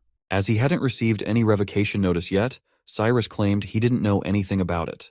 Ceres became furious at Cyrus's actions, while Cyrus, with a determined expression, shouted that Ceres must pay the price. Outside of the interrogation room, Cyrus's teammates shared that their captain hadn't come out yet and they didn't have permission to go in. Daisy asked them to step aside as she would go in by herself and show the revocation notice.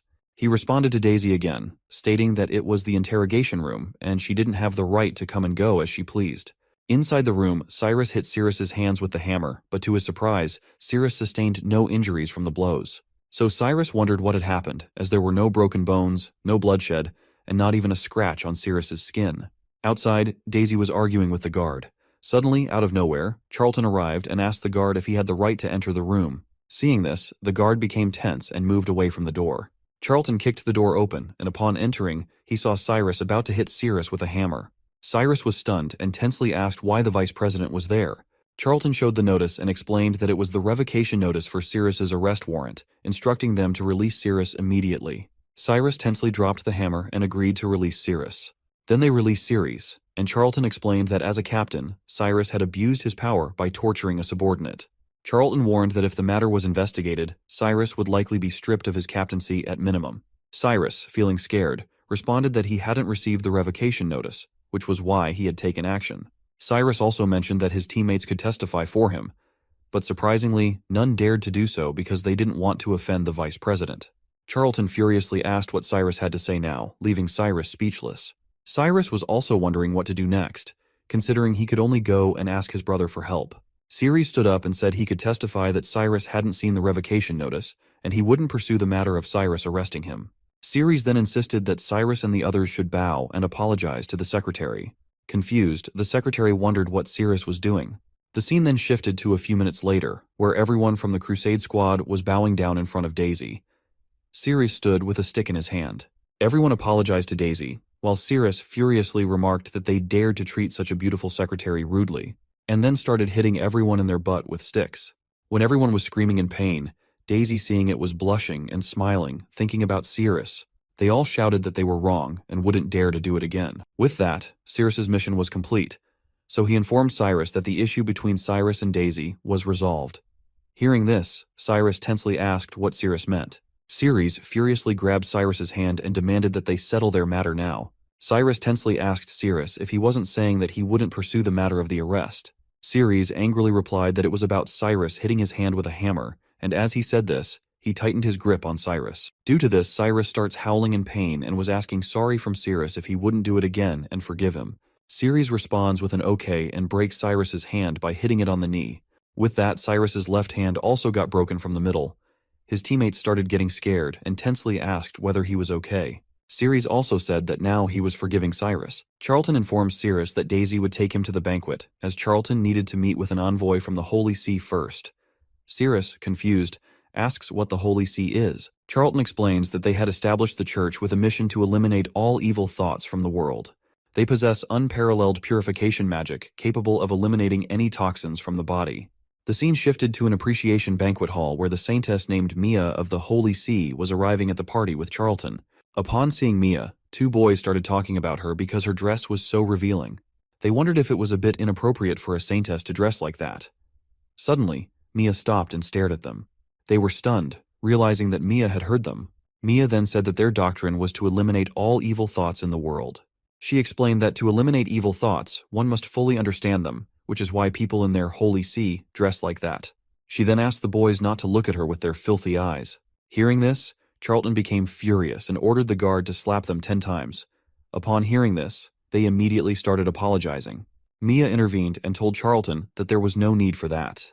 She explained that if they punished those two guys, then everyone in the hall would need to be punished, except for the president. Charlton was stunned and asked how he was different from the others. Mia responded to Charlton, saying that while his mind was in turmoil, his body didn't react much, unlike the others who reacted strongly and had a surge of evil thoughts. Hearing this, Charlton got embarrassed and responded that he was a person of pure heart, so he had some self-control. Everyone started murmuring and discussing that they had heard the vice president was impotent. The scene shifted to outside of that hall, where Daisy and Sirius arrived. Daisy shared that this was the venue they needed to come to, so they should go inside. While entering, Sirius asked whether the purification magic of the Holy See was powerful. Daisy responded affirmatively, saying it was their unique magic. She explained that from lost limbs to illness to severe poisoning, they could heal everything. She also mentioned that being a hero was a high-risk profession, and every region's hero guild wanted to join them, but they had all been rejected. She shared that they didn't use their magic easily, even if someone needed help, all because of their evil thoughts. Sirius wondered if they might be able to cure his poison, so he decided he had to go and find them soon. Upon entering the hall, Sirius saw many people gathered in one place, so he asked Daisy about it. Daisy responded that she didn't know what was happening. Charlton then arrived and explained that the Saintess was testing their eligibility to collaborate with the Holy See. He also mentioned that if someone passed the test, collaboration would be possible, and their hero guild from Zone Z would gain significant strength. The scene then shifted to Mia, who pointed towards something and explained that it was the treasure of their Holy See, the Sacred Evil Heart. Once someone was inside, the gemstones would reveal the level of evil thoughts in that person's heart. The possibility of collaborating with their Holy See depended on the purity of someone's heart, and none from the Heroes Guild from other regions had made it through. So everyone started questioning what was inside and how they would measure it. Mia responded that if they wanted to find out, they should go inside and give it a try. Suddenly, a boy named Logan, the captain of Team 7, stepped forward and declared that he would give it a shot because he had a pure heart and had never done anything shameful. As he walked towards the test, Mia smiled. Upon entering inside, Logan was stunned to see a Catwoman, which was his weakness. He felt embarrassed seeing her magnificent attributes. Suddenly, out of nowhere, she came very close to him. He tensed up and wondered when she took the initiative to come so close to him. She just said meow, and he got seduced, saying that she was quite magnificent and he wanted to pet her. The Catwoman asked what he wanted to play. Logan responded that he wanted to play with her magnificent features. She asked him to stop, as it was disgusting, and threw Logan out of the tent. Upon getting out, he was howling in pain because he had hurt his chin. On the gemstone, it displayed 88% evilness. Mia was stunned to see this, realizing that Logan was definitely a person with many impure thoughts. Others also became tense upon seeing the high percentage of evil thoughts, indicating that there was something dangerous inside that tent. Another boy named Owen, the captain of Team 6, stepped forward and declared that he would go and check it out, confident that he could handle whatever was inside. However, he too was soon kicked out, and it was revealed on the gemstone that Owen had 92% evil thoughts. Similarly, many people came forward claiming they could handle it, but everyone's evil thought percentage was above 80%. Mia thought it was a waste of her time, because not a single person had a percentage below 80%. They were all morally compromised inside. She believed that no one would be able to pass the test. At that moment, Sirius stepped forward and announced that it was his turn now. Mia felt relieved, knowing he was the last person to take the test. As Sirius entered, he was confused to find a Catwoman inside. The Catwoman came close to Sirius and asked him what he wanted to do. To her surprise, Sirius put his hand on her face and pushed her back, stating that he didn't appreciate another woman approaching him proactively. Actually, deep down Sirius was thinking that he must be cautious, as there was a high chance it was Azathoth again. Even the Catwoman was stunned and remarked that he was the first man to reject her proactively. Outside the tent, Mia was stunned to see 0% on the gemstone, as it was the first time she had seen someone achieve such purity. The person seemed as calm as water. Inside, Sirius was cautious, still unsure of the identity. He asked the system to get started to confirm. Sirius's system asked him if he wanted to lock onto the enemy and use Azathoth's Spear of Oblivion. Sirius felt tense because he knew he only had one chance. If he messed up and faced Azathoth again, he would be doomed. On the other hand, the Catwoman was puzzled. It was the first time she had been rejected by a man, and he had even pushed her away. She also noticed that he was staring at her intently, yet there was no trace of evil thoughts, and he seemed somewhat hostile towards her. The Catwoman started biting her finger, frustrated that Sirius's rejection was more annoying than those who just covered her body, seeing it as a rejection of her charm. Determined, she decided to find a way to make Sirius's heart race. On the other hand, Sirius was thinking that he needed to find an opportunity to check if she had any malicious traits. Suddenly, she jumped towards Sirius, shaking her chest in an attempt to seduce him, and said not to look at her with such hostility, suggesting that a warm, soft hug could help them connect. But when she moved close to hug him, Cirrus dodged her and stepped away. Seeing this, the Catwoman became frustrated as she was rejected again. Undeterred, she ran towards him again to hug him, but this time he sidestepped her. As she jumped into the air, hoping Cirrus would feel her softness, he avoided her once more. Cirrus thought the angle would be appropriate to check if there was anything underneath her clothing. He moved in the opposite direction of the Catwoman to get a clearer view. As he approached, his eyes fell on her magnificent chest, causing him to blush involuntarily. However, he remained determined to check for any hidden traits first. The Catwoman also noticed that even as Cirrus dodged her, he continued to stare intently at her chest. After avoiding her, he stopped moving, and she also remained in place, pondering why Cirrus had no evil thoughts. Cirrus also felt tense because he couldn't seem to look away from the Catwoman's magnificent chest. She then asked why he was staring at her chest just like everyone else, and why his body reacted too, but there wasn't a trace of evil thoughts in his heart. She shouted again, demanding to know why he was so calm. Cirrus calmly responded that it was because he was an upright person. He didn't have any lewd thoughts about her body. He explained that breasts were natural in their world, providing milk and nutrients for growth and survival. Cirrus looked at her chest with a heart full of gratitude. Hearing his explanation, she became happy and blushed. She felt a strong, dazzling light emanating from Cirrus and believed that he was originally that kind of person. Finally, she imagined herself as small in front of him, realizing there was a significant gap between them. The Catwoman told Cirrus that he had passed the test and could leave now. Upon hearing this, Cirrus wondered if she was genuinely letting him go, and if she truly wasn't Azathoth. He happily bid her goodbye and left. As Cirrus left, the Catwoman wondered if her training was not sufficient, which was why she couldn't seduce him. Meanwhile, in the hall, everyone was discussing how Cirrus could achieve 0% evil thoughts, as they believed there was no way a man could lack interest in a Catwoman. Mia shared that it was her first time seeing someone with a completely pure heart. With hesitation, Cirrus asked if he had passed the test and if she could use purification magic on him to remove the poison. Mia responded affirmatively and asked everyone else to leave. The scene then shifted to some time later, where Mia and Cirrus were alone in the hall. Mia told him that she was going to detox him now and asked him to lie down. After lying down, Cirrus asked if he needed to do anything else. Mia replied, instructing him not to move. She then explained that their purification magic was bestowed upon them by the Holy See, and each person had a specific part of their body for performing magic. Mia took out her right foot and revealed that her purification magic was in her feet, using stepping motions to perform the magic. Mia then shared that while she was using the purification magic, Cirrus must not harbor any evil thoughts, as it would gradually diminish the effectiveness of the magic. Tensely, Cirrus asked if those evil thoughts referred only to him. Mia responded affirmatively, explaining that since she became a saintess of the Holy See, her desires were taken away. She asked Cirrus to relax completely, assuring him that she would proceed from top to bottom to assess his physical condition, as it was a necessary part of the process, so Mia could treat his body more accurately. Cirrus agreed. Mia began moving her feet around his hand, adjusting and performing her purification magic. Seeing this, Cirrus thought she might be trying to use her foot to reposition his hand, so he tried to help by moving it himself. In response, Mia shouted at him to not move and assured him she would handle it herself. Mia emphasized that any movement from Cirrus could affect her ability to cast the magic effectively. She then mentioned feeling cramped in the chair and requested to use his face for support. Placing her feet on his face, she carefully moved her left foot towards his hand.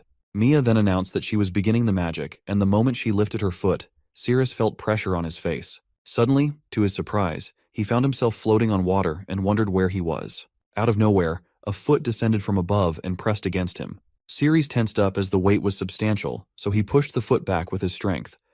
In reality, Mia's foot was pushed away in the air.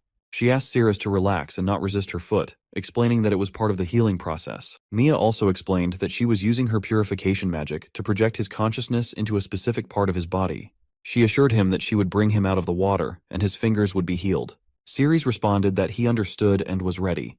When she placed her foot again, Cirrus was prepared. As the foot approached him, he jumped and grabbed onto the toes, hanging in the air. Mia explained that she would pull him out in one go, but Cirrus was caught by something under the water. He informed Mia that something below was entangling him. Mia responded that those were the poisons in his body. She then pulled him and asked him to grab onto her foot. He tried, but couldn't get a good grip, so he considered tearing her dress to get a better hold. Mia noticed and remarked that Cirrus's action was very rude. Despite this, Cirrus held onto her foot tightly as she pulled him away from the roots of poison. He realized that despite her firm grip, he felt no pain.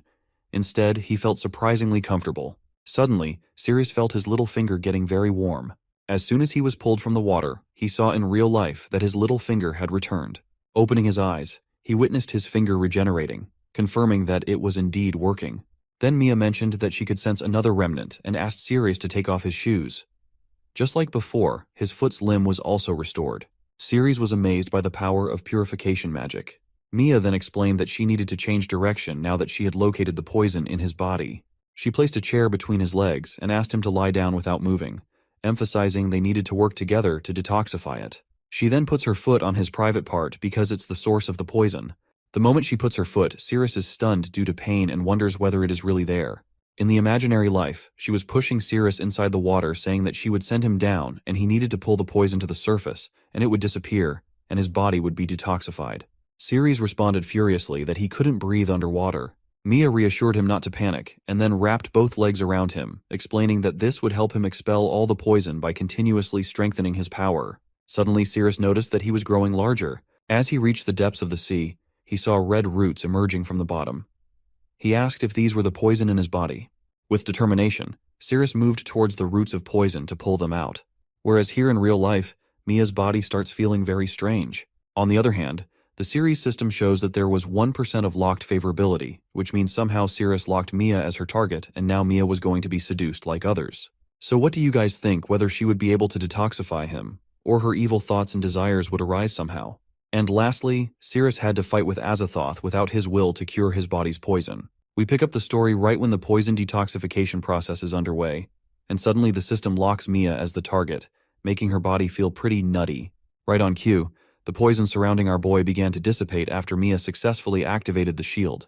She advises him that since the shield is up, he should swim down and try to break down the poison in his body. Sirius starts diving deeper into this spiritual world, heading toward the core of the poison.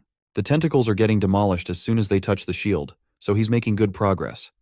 He should reach the poison's source soon. However, despite swimming for what feels like a long time, Sirius realizes he hasn't gotten any closer. Even though he's covered a significant distance, the source still seems far away. That's when Mia explains that you can't use real-world distance to judge how far you are in body consciousness.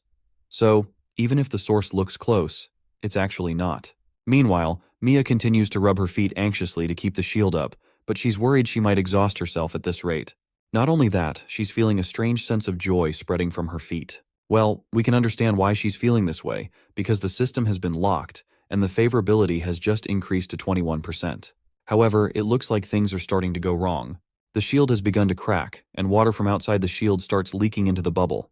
Our boy starts shouting for the Saintess, who reveals that her purification magic is weakening, and she has no idea why. The favorability rises to 47%, and she discloses that evil thoughts, which we can also call lewd thoughts, are beginning to emerge. She quickly advises him to stop thinking about clapping her cheeks, because his private part is getting hard, and the purification magic will eventually fail. Seems like things has already gone out of hand, and our boy is once again totally tangled up in the web of the poison, and he can barely breathe. Mia tries even harder to repair the shield to keep up her purification magic, but her flushed face and the favorability rising to 69% make it clear she's not going to make it. As you can imagine, Sirius begins to drown, and just before he can suffocate, he wakes up back in reality. As he lies on the ground, the Saintess appears to be smiling oddly. The favorability has risen to 87%, and it's clear she's had an interesting time rubbing his rod with her feet, and she seems eager to continue rubbing it to keep up the shield. Just as she is thinking about all the naughty stuff, the favorability also rises to 91%, and our boy quickly snaps her out of her inappropriate behavior by calling her out. The Saintess is startled to see that Sirius has already returned to reality, which means her treatment has failed. She's completely confused about what's happening and can feel her heart racing as if it's going to burst. She's starting to experience some unsettling thoughts and physical sensations, feeling wet and out of sorts. She's convinced that these evil thoughts are what caused the purification magic to fail, and she is feeling deeply ashamed for it. She resolves to keep this incident to herself, worried that it could tarnish the dignity of the Holy See. The Saintess then drops the bombshell that the treatment is finished, leaving our boy to ask her if she can't remove the poison from his body after all. She shakes her head, explaining that there is no poison the Holy See can't cure, but his condition will require long-term treatment. She tells him that once she finds a way to reach the source of the poison, she'll let him know. In the meantime, she can still heal the limbs of his body. She adds that he's welcome to visit the Holy See anytime to find her, and finally introduces herself as Lilia. With that, she begins to walk away. Sirius is left thinking that Azathoth might be the only solution for his poison after all. Meanwhile, Lilia hides behind a pillar outside, and her hormones appear to be going absolutely wild. She's barely able to hold herself back, as her body is practically begging her to make some babies. In the following scene, we see Cyrus is getting tossed and kicked around by his brother like yesterday's trash. The brother is absolutely fuming that his scrawny little brother couldn't even handle a single task. But the poor guy quickly explains that this time the president was involved. The brother tells him to shut up, saying he's not in the mood to hear any more lame excuses, and throws an envelope down on Cyrus. The confused man asks what it is, and the senior brother reveals that it's a map to the A-rank dungeon, known as Shia. Cyrus responds that the boss of Shia is an S-rank monster, and he's not even A-rank himself, so how is he supposed to fight that? It's almost like volunteering to die. That's when the senior reveals that the Shia dungeon has already been nearly conquered by heroes from K. The returning heroes reported that the boss, Shia, has been severely damaged, and even F-rank heroes could now defeat it. However, the senior explains that he intercepted this news and blocked it from spreading, so the monster is essentially a sitting duck. Now's his chance to capitalize on the situation and secure the captain's position. Hearing this, Cyrus's eyes light up with happiness. He reassures his brother that he'll definitely take care of it. However, it seems like he's celebrating his victory a bit too soon. Because as we see, Shia, the monster, is getting patched up once again by Azathoth, and Azathoth is feeding some of his own blood into the monster's mouth, causing Shia to heal completely and rise from the rubble like a raging bull. The monster takes a deep sigh of relief after narrowly escaping death. He quickly reminds Azathoth that he's been saved once again and feels deeply indebted, vowing to do whatever it takes to repay the favor. As expected, Azathoth tells him to simply kill a human for him and nothing else. Naturally, that person is our boy, who is currently searching for this gender-bender figure as well. We then see the eager vice president, who gives props to our boy for his significant contribution in the guild. He explains that their Z area will be cooperating with the Holy See, and their combined strengths have increased considerably. He tells our boy that if he has any requests, he should let them know. Our boy doesn't hesitate and demands the captain's position. This way, he'll have the authority to choose which dungeon he wants to tackle. The vice president quickly agrees to grant his wish. Cyrus then states that he'll head home to prepare and plans to leave the city by noon. After all, with only 49 days left to live, he can't afford to waste any more time. The vice president asks why there's such urgency, pointing out that they're already short-staffed in the guild, and the process for promoting a new captain might not be completed by noon. That's when the secretary jumps in, offering to help. She's familiar with the procedure and should be able to complete it before noon. She says it's a thank you gift for our boy for giving a well-deserved smackdown to Cyrus. Later, our boy arrives back home. As soon as he opens the door, Yug greets him upon his arrival and tells him she's cleaned everything and even finished all the food. She starts rubbing against him, boasting that now that the home is spotless, she's the epitome of every human's dream maid and expects to be praised by her master. Reluctantly, the boy acknowledges that she's awesome, mainly because he doesn't want to suffocate against her massive chest. She then asks if she can stay here forever, since she's really useful. The boy asks the maid if she doesn't want to go back to her own home. The girl pretends not to understand what a home is and declares that for a monster, there's only a lair, not a home. She continues to squeeze his face, and eventually, our boy tells her she can stay, but warns her that she must not let anyone find out she's a monster, given they live in a city full of ordinary humans. Otherwise, they'll both be in trouble. The maid lights up with joy and reassures him that she's great at hiding. Just then, the favorability level hits 100%, and the system announces that getting close to her has doubled the increase in values. She then reminds our boy that since her work is done, it's time for him to perform his role as well. Ceres remains confused and asks what she's talking about. She then reminds him that in the dungeon, she took a bunch of hammer blows for him, which used a lot of her magic. Now she's expecting him to repay her with double what she lost. Looks like our boy is cool with that since getting laid with her will also double her strength, which will be super handy for the upcoming journey. Well, sounds like a win-win situation.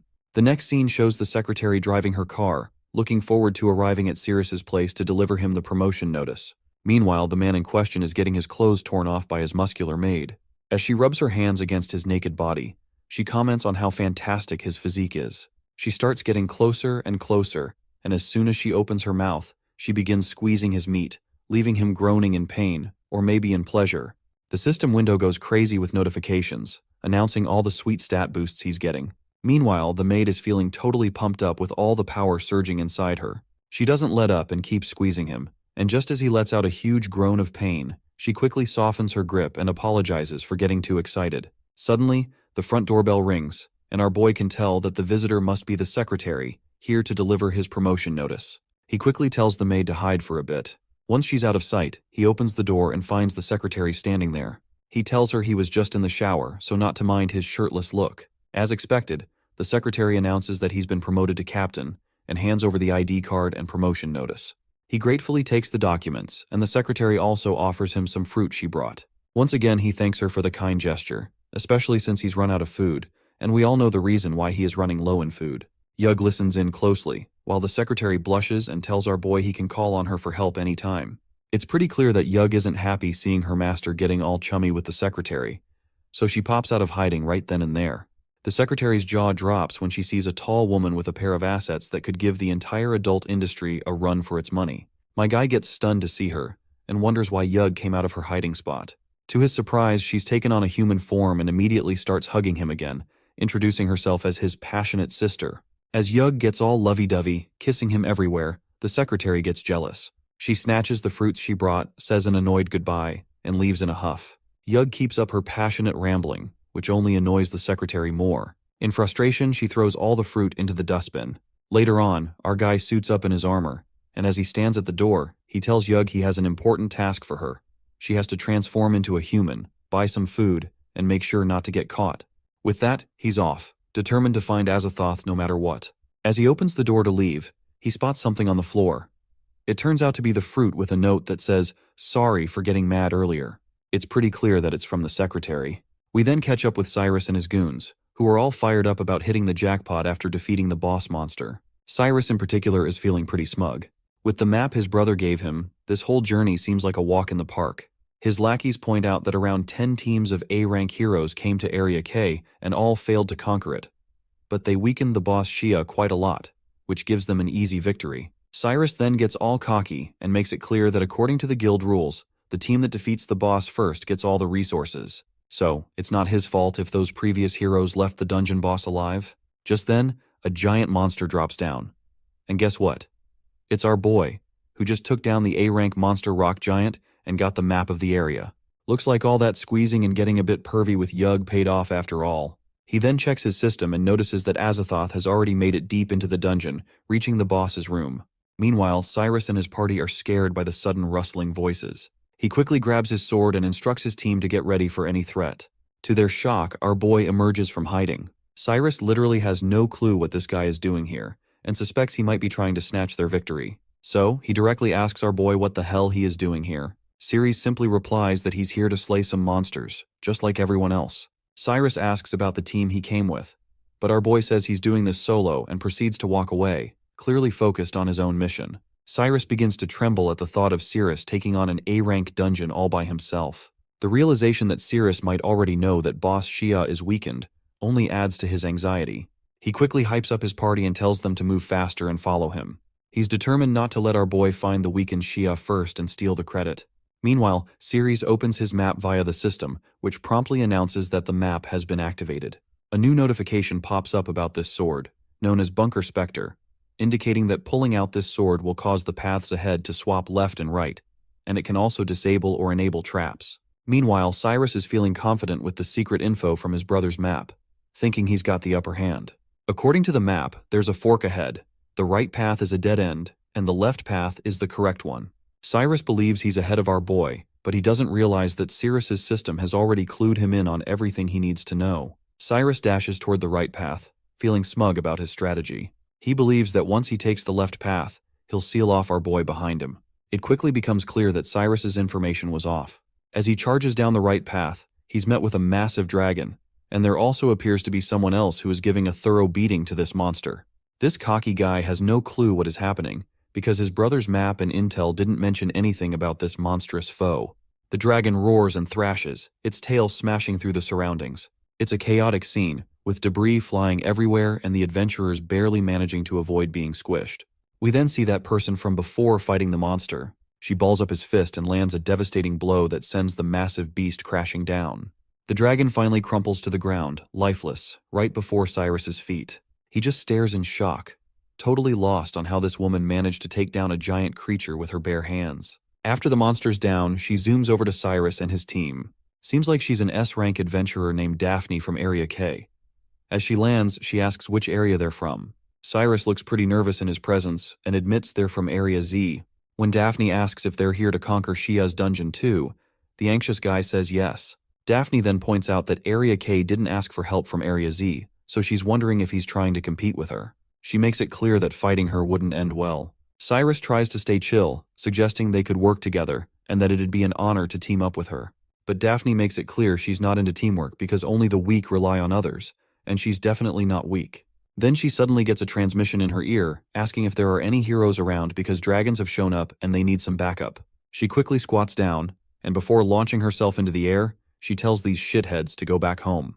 She saw them freaking out after seeing the monster, and she definitely doesn't want weaklings like them hanging around. With that, she takes off with such force that the ground shatters beneath her. She soars into the sky, her peachy butt leaving an impression as she flies away.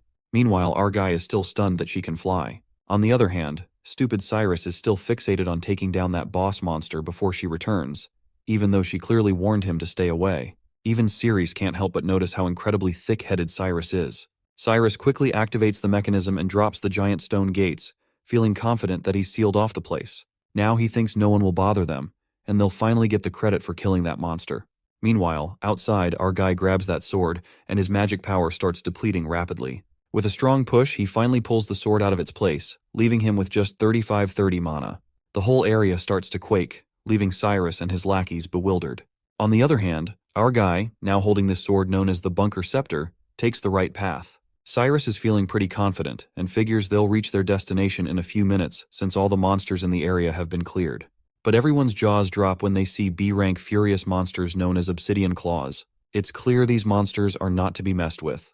They growl and quickly charge at Cyrus and his party. We're back inside Boss Shia's room, where we find Azathoth and his lackey once again. Azathoth looks pretty bored and exhausted, especially because he had to feed a lot of his blood to Shia, so he tells his pet not to let him down. The monster responds that he can feel the power surging through him from all that blood, and he's confident he'll put a serious smackdown on our guy when he shows up. The purple head then asks Azathoth if Shia can really kill our boy, who can actually boost his strength during battles. Azathoth reassures her that this time is different, because all the monsters in this dungeon are male, so there's no female touch to help our boy this time. Suddenly, a pack of wolves appears, and our guy is itching to test out the sharpness of his new sword, which he pulled out after draining a lot of energy. The system announces that using the sword to slash at certain points can trigger hidden traps. Our guy spots all the trigger points in the dungeon and notices the first one right in front of him, which will unleash a storm of arrows. Without wasting any time, he thrusts his sword into the trigger, and a barrage of arrows starts raining down, taking out all the wild beasts like they're nothing more than cucumbers in a ninja fruit game. There's still one monster left alive, but Cyrus stays calm and composed. He takes his stance and swings his sword with such force that it slashes through the beast. Just as he finishes, another monster jumps at him. He tightens his grip on the sword and brings it crashing down right onto the monster's head. Meanwhile, Cyrus's party is getting absolutely demolished by these same wolves. He realizes that these wolves are definitely stronger than B rank, and their only option is to run with their tails between their legs. But when they reach the entrance they came through, Cyrus sees that he's already sealed it behind him. This means they're royally screwed with no place to escape. The wolves are closing in fast, and it's only a matter of time before these idiots get chomped down. Cyrus quickly tells his lackeys to hold off the wolves while he checks the map to find a way to open the door. The poor guys scream for their captain to do something before they end up as a tasty dinner for these beasts. But their captain feels utterly hopeless. He has no clue what to do other than cry his eyes out because the map only shows mechanisms for sealing the gate, and there's no mechanism to open it. Meanwhile, our guy is surrounded by these same monsters. As the beasts charge at him, he simply leaps from his initial spot and lands on the other side. That's when he spots another trigger over his left shoulder. Just as the monsters rush toward him, he smashes that trigger, and a slab of stone begins to descend from above, crushing the poor wolves like tomatoes under a fast car. On the other hand, the gate for Cyrus opens up and they begin to make their escape. However, the monsters are still hot on their heels, and one of the monsters even grabs this cocky guy by the leg, leaving him pretty much screwed. But just then, our guy quickly pulls his sword back from the trigger point. The stone slab that smashed the monsters begins to rise again, and at the same time, the path that had opened for Cyrus closes once more.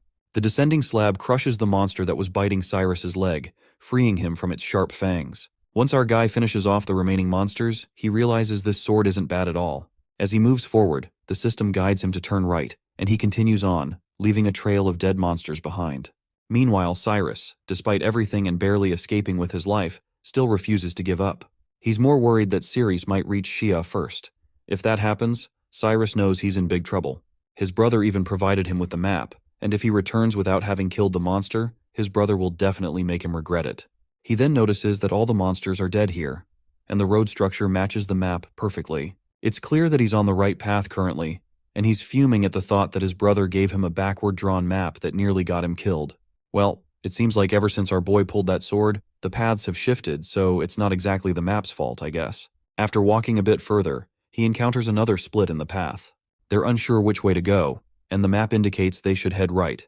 This time, Cyrus decides to play it smart and takes the left path, but it's pretty obvious he's making yet another mistake because the map was actually correct and he's about to get screwed again.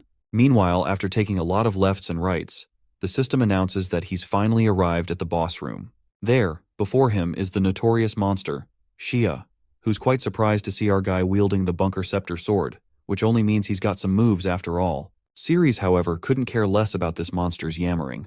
He takes his stance, focused solely on getting through this final room because Azathoth must be around here somewhere.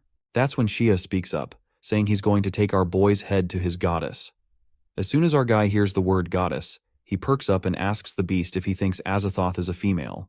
The monster then goes on about how goddess Azathoth has a chest like you wouldn't believe, skin so flawless it's unreal, and a scent that just screams femininity. Our boy spots another trigger nearby and slashes his sword at it. A huge axe pops out of the ground and heads straight for the monster. But Shia remains cool as a cucumber, and with a flick of his hand, he shatters the giant sword into smithereens. Ceres is completely boggled out of mind to see this behemoth didn't even need to use his own weapon to take down that axe. Shia lets out a massive growl after destroying the axe and then leaps at Ceres with full power. He is clearly furious at our boy and demands to know how he dares to disrespect the goddess by calling her a man. Ceres' sword shatters into two pieces with just one swing from this mighty beast, which is a dead giveaway that this monster should not be taken lightly.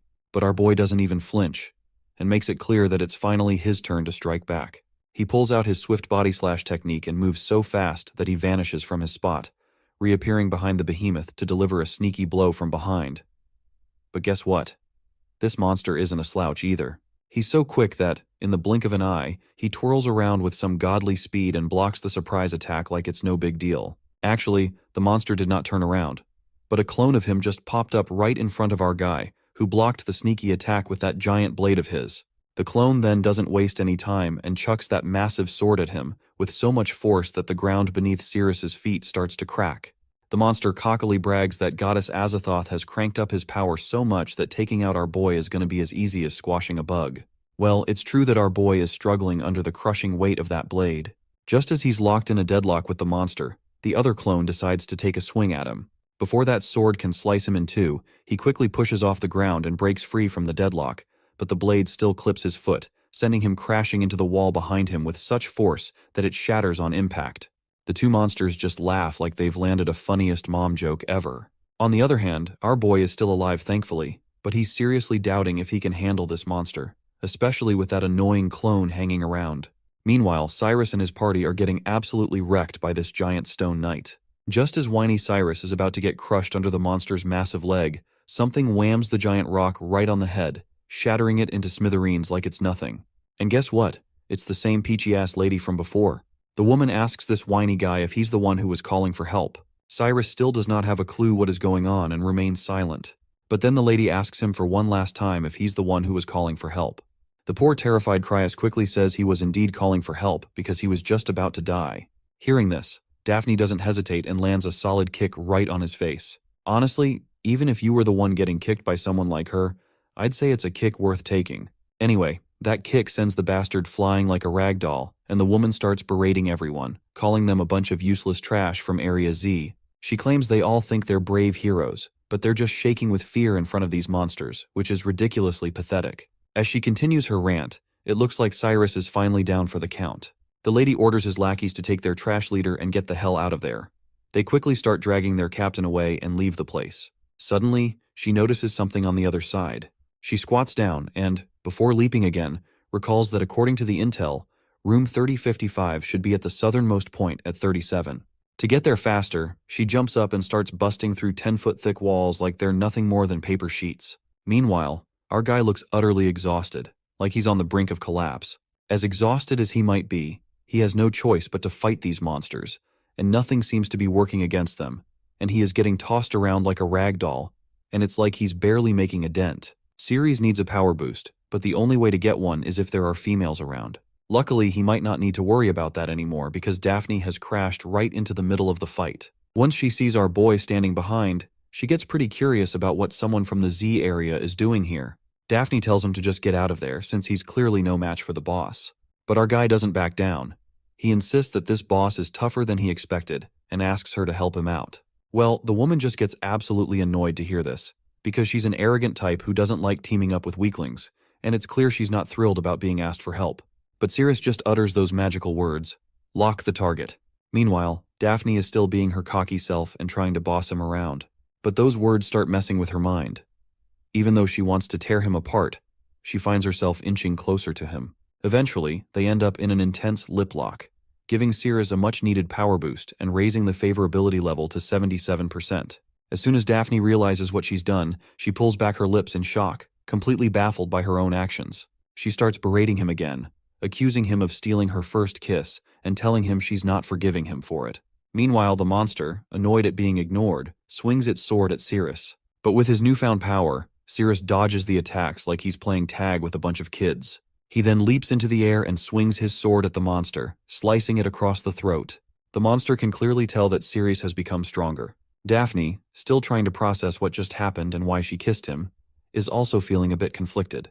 Despite her shock, she enjoyed the kiss, and the warm, soft feeling lingers on her lips, bumping the favorability bar up to 85%. Suddenly, the monster tries to swing its sword at Daphne. Ceres quickly warns her to stop spacing out, and before the monster's swing can land, he pushes her out of the way.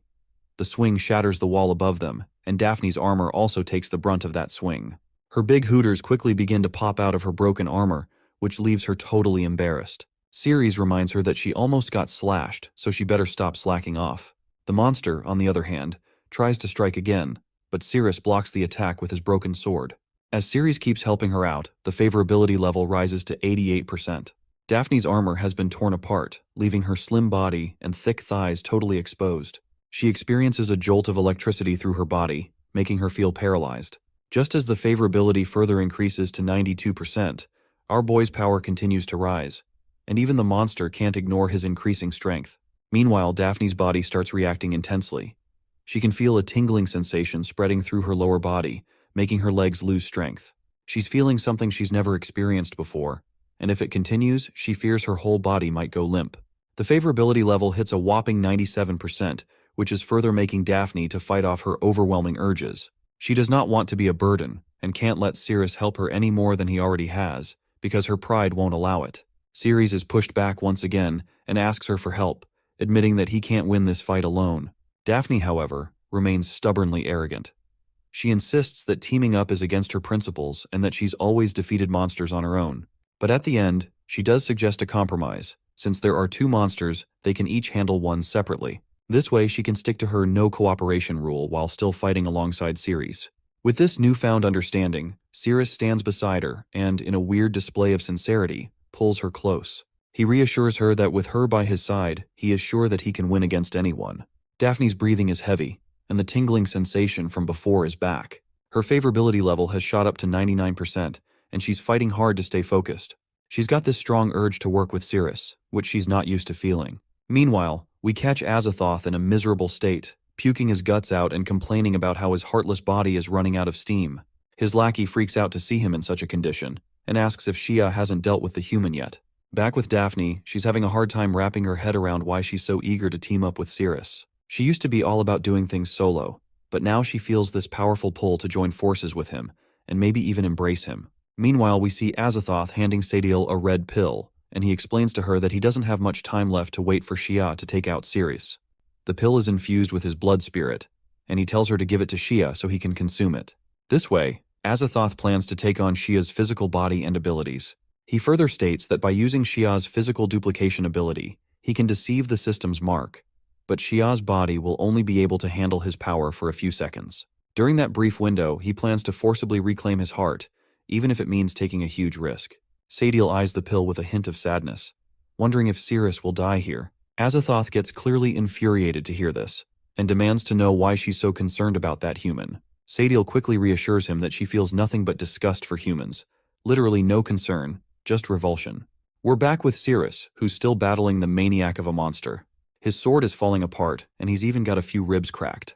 Just when things seem dire, Daphne swoops in at the last moment to save him from the monster's attack. She quickly deflects the monster's sword with her hand, but Cirrus, while grateful, can't help but notice the softness of her assets pressing against him.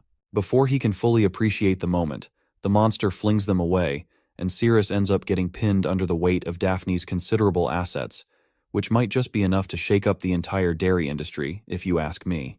Daphne begins to feel a rush of sensations once more. She moans and groans as her earlier feelings return. As her intensity builds, Cirrus's defenses start to rise as well, giving him a boost just when he needs it most. Meanwhile, the monster's gearing up to unleash his biggest attack yet, aiming to crush both of them in one go.